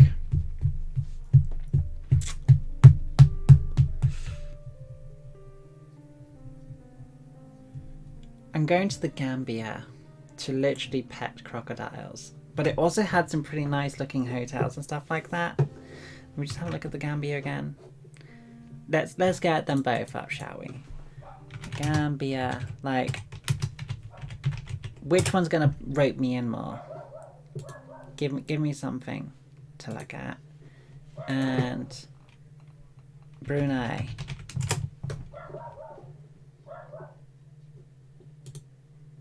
It does have a yellow flag, which, you know. So you have these kinds of sites. And you have some pretty cool sunsets, like Gambia.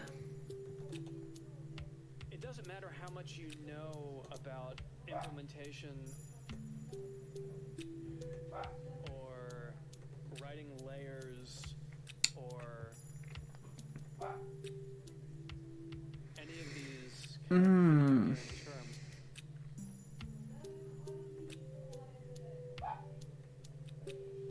None of that matters if you can't write music well.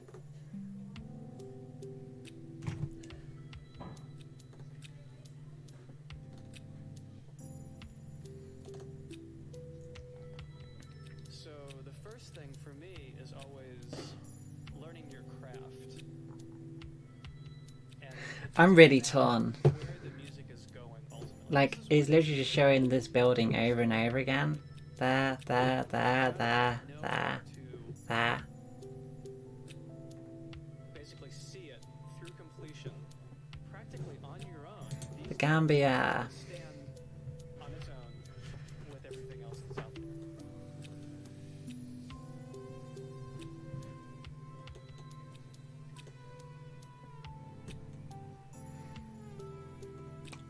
You know, I think I'm gonna go for the Gambia. I think. Yeah, I think I'm gonna go for the Gambia. To be number 10. So, Brunei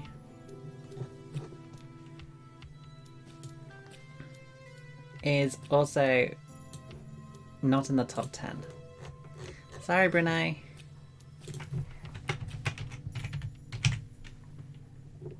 And a lot of And I think I'd also have it in that order. So that'd be like 14, 13, 12, 11. The Gambia. Okay. it really comes So now we're going to push our way through. what's in your head and what's in here, what's in your heart. Those two things are Right, now we gotta make our way through. So what? Sri Lanka, Oman.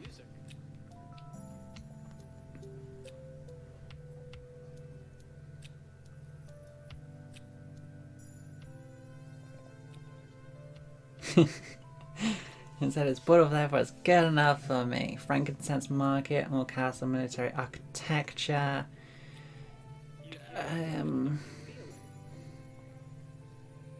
You have to know how to take those in your head and in your heart and say something meaningful.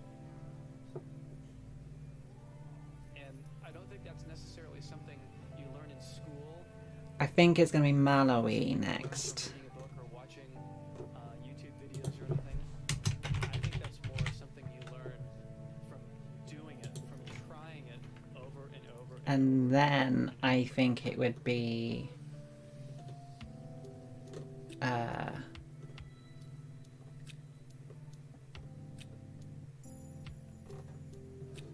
give that one a go. Malawi. Let me just see what Malawi looks like again. Pretty sure it looked pretty alright. Yeah, it has some pretty nice looking spots.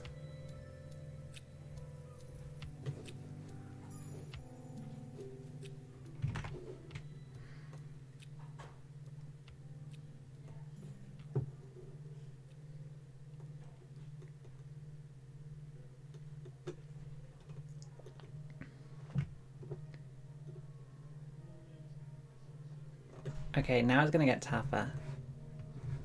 Because, like, the whole thing, like, golden rocks and pagodas everywhere, that's just crazy.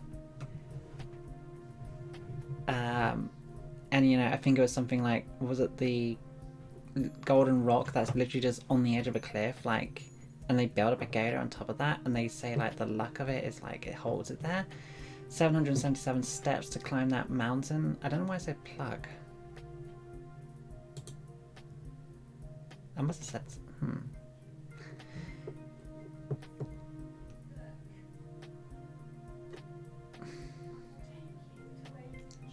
And it has the history as well, like the ruins and stuff of like just pagodas everywhere. I think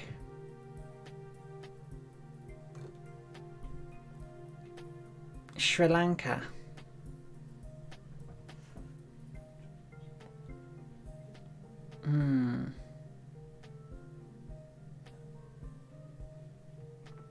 Only, even though it's got a bit more, I think this one appeals to me less than Malawi. So I'm going to put Sri Lanka as number 8.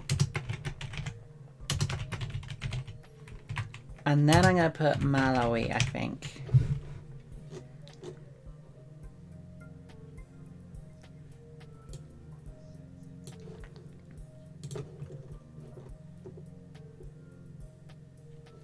said Malawi, right? Oh, I've done Malawi. Duh. Not Malawi.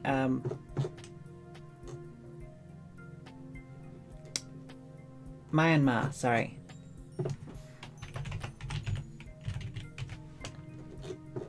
Yeah, Myanmar next. Because that is just crazy, I think. All that. Hang on. Yeah, that's what I would do. Yeah. Escapade, how are you doing? So this is basically me going through all the 14 countries where it's basically illegal to be transgender.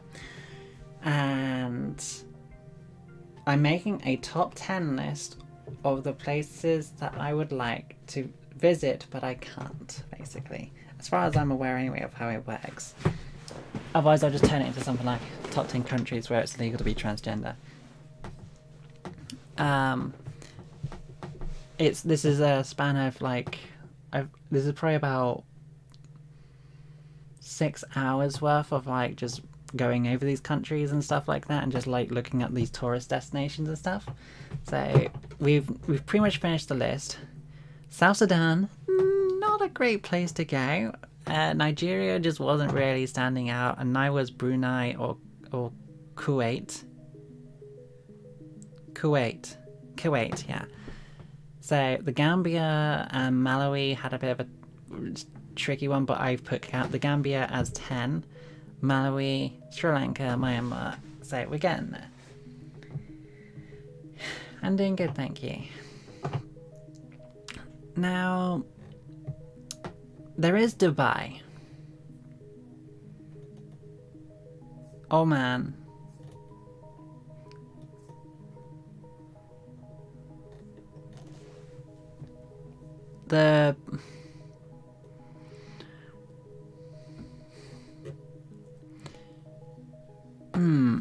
I think I'm going to put Oman for 6. And then I'm going to put UAE.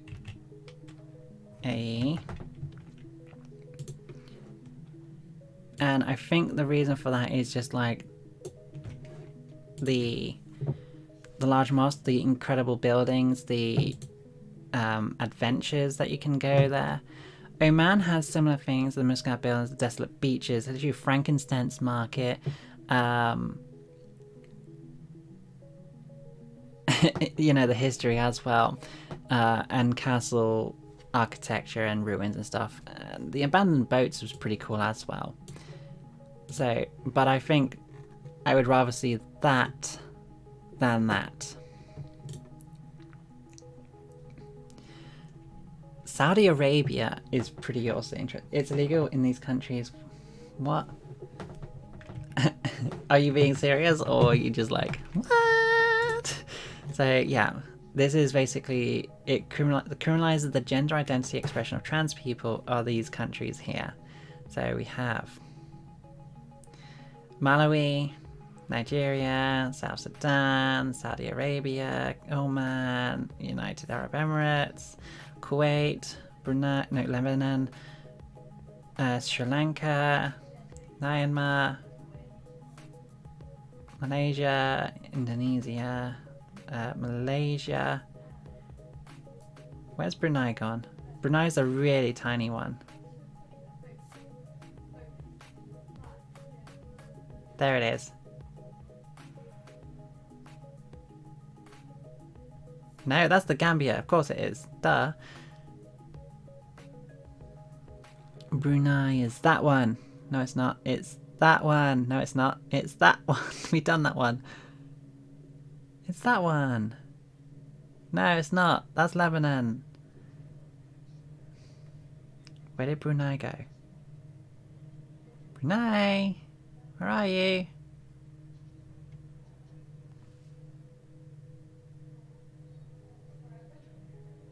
I'm going to spot you. It's definitely like an East African, West Asian kind of country. Oh man.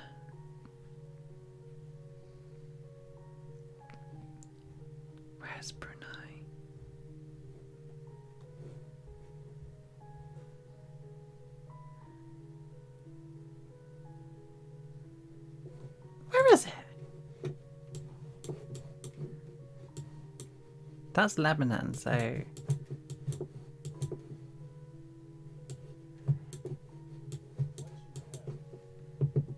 Now, in honesty, the punishment of this probably wouldn't happen to you in all honesty. You'd probably just be turned away by customs. Well, that's the main gist of it. No, yeah.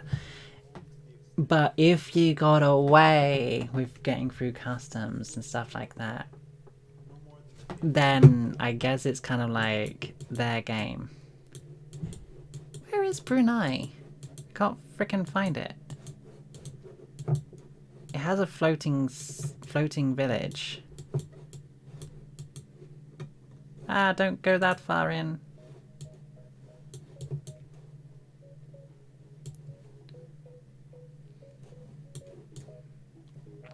I'm gonna feel dumb if I don't find it. Oh wait, no, we've done that already. I'm getting excited over the most stupid things now.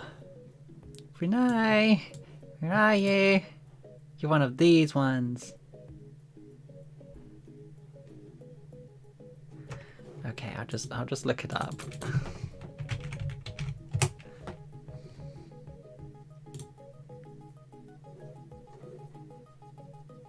It's a tiny little...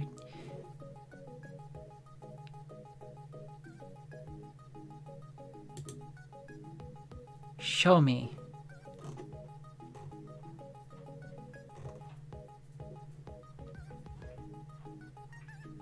Oh!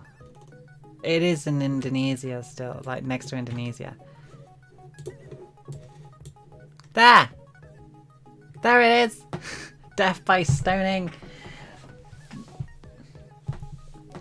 What about that red one in the Caribbean? And that one of the coast of Madagascar? Brunei is the southeast of Asia, it borders Malaysia.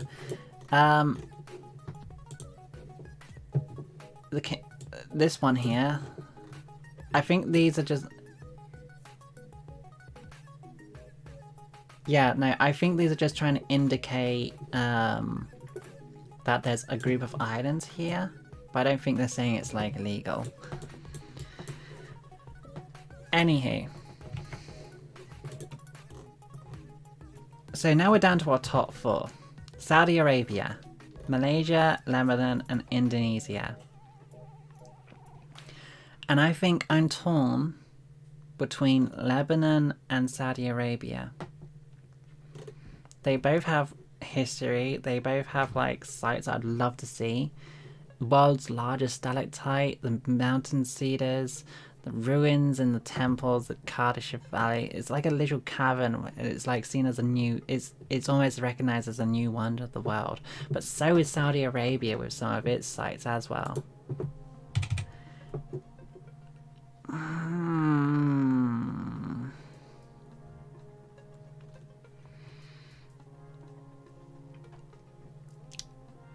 I think I'm gonna put Lebanon here and Saudi Arabia here. And the reason is I feel like there'd be more of a sense of like adventure here and more of a like a feeling of sense of not being close to home. What's Lebanon still has that kind of like it's practically European feel. Where is it? It's literally, yeah, it's literally kind of right in this area. I mean, Europe ends in Istanbul.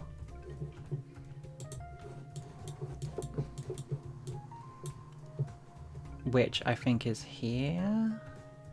Is that Istanbul? Because I'm... Or am I dumb? Or am I wrong? There's like a little connection between Europe and Asia. It's the most thinnest tiny point. I think it is there, right? Istanbul. Hang on, wait. I'm pretty sure, like, I was right. Where are we?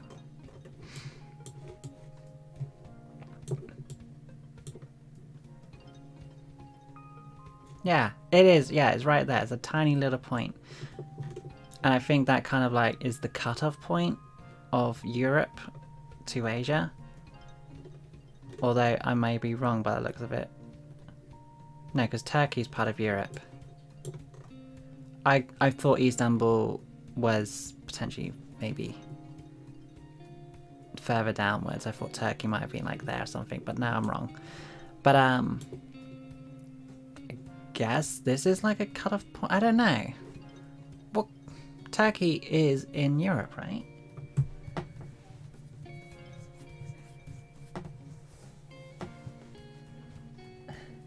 No, it isn't at all. I've got to go, but good luck. Okay, thank you. Brunei is just a little guy.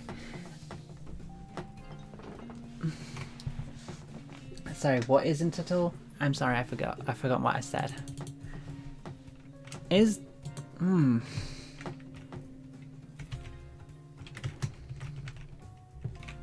mean, it's questioning itself.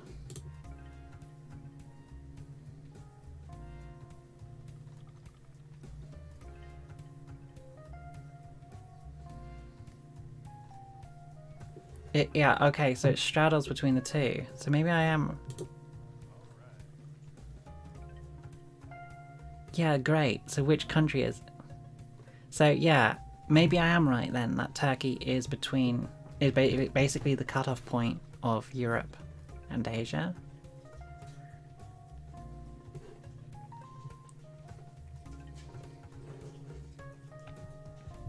It's mostly in Asia. Okay, so I was right then in thinking that. I was like, hang on, wait, am I going mad? Anywho, so yeah, I'm gonna put Saudi Arabia as my number 3, which really does surprise me. I really wasn't expecting it, but it has so much that makes me want to like see it all. And Lebanon, I would definitely go there, definitely. And to be honest, I think it's no competition. But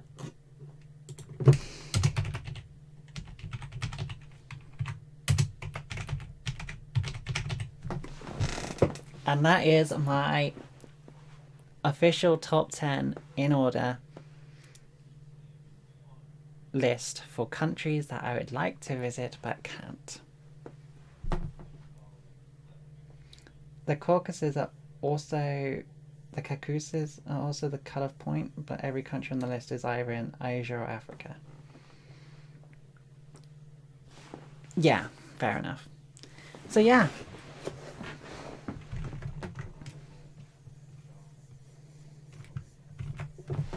That is it. That's my top 10. I would see the Gambia, but just about. Malawi, yeah.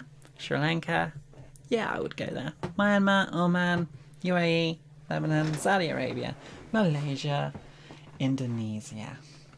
And we are done.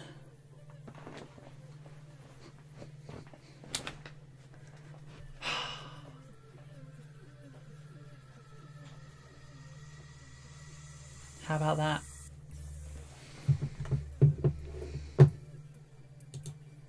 Just gonna go into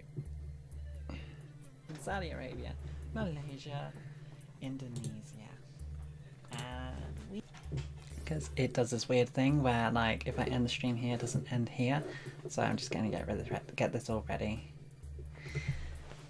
Yeah. Rebecca's little dance.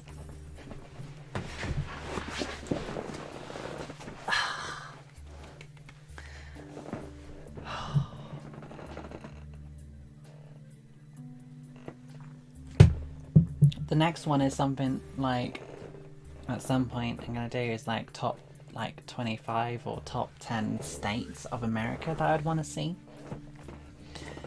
So that means going through 50 different states basically that stand out to me.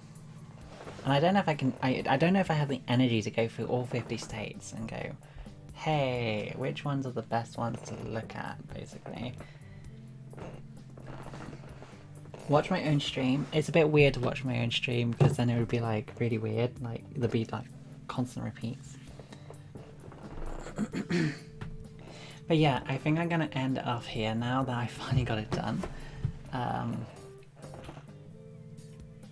Massachusetts is number 1.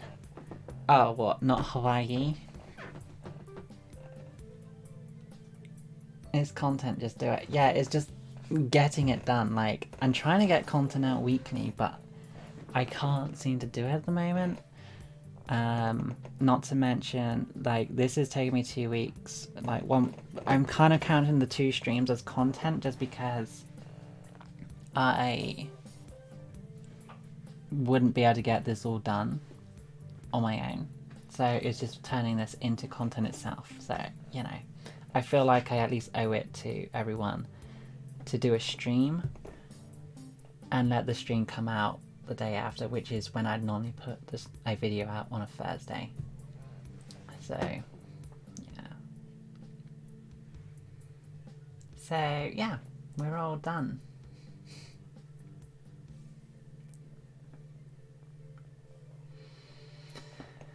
Thank you for watching my stream. Thank you for supporting me, and thank you for just keeping me company. So, thank you. I'm gonna end it off here, I guess, and say goodbye. You take care of yourself, have a good day, and don't get your fingies or toesies eaten by any crocodiles or alligators. You take care of yourselves. Goodbye.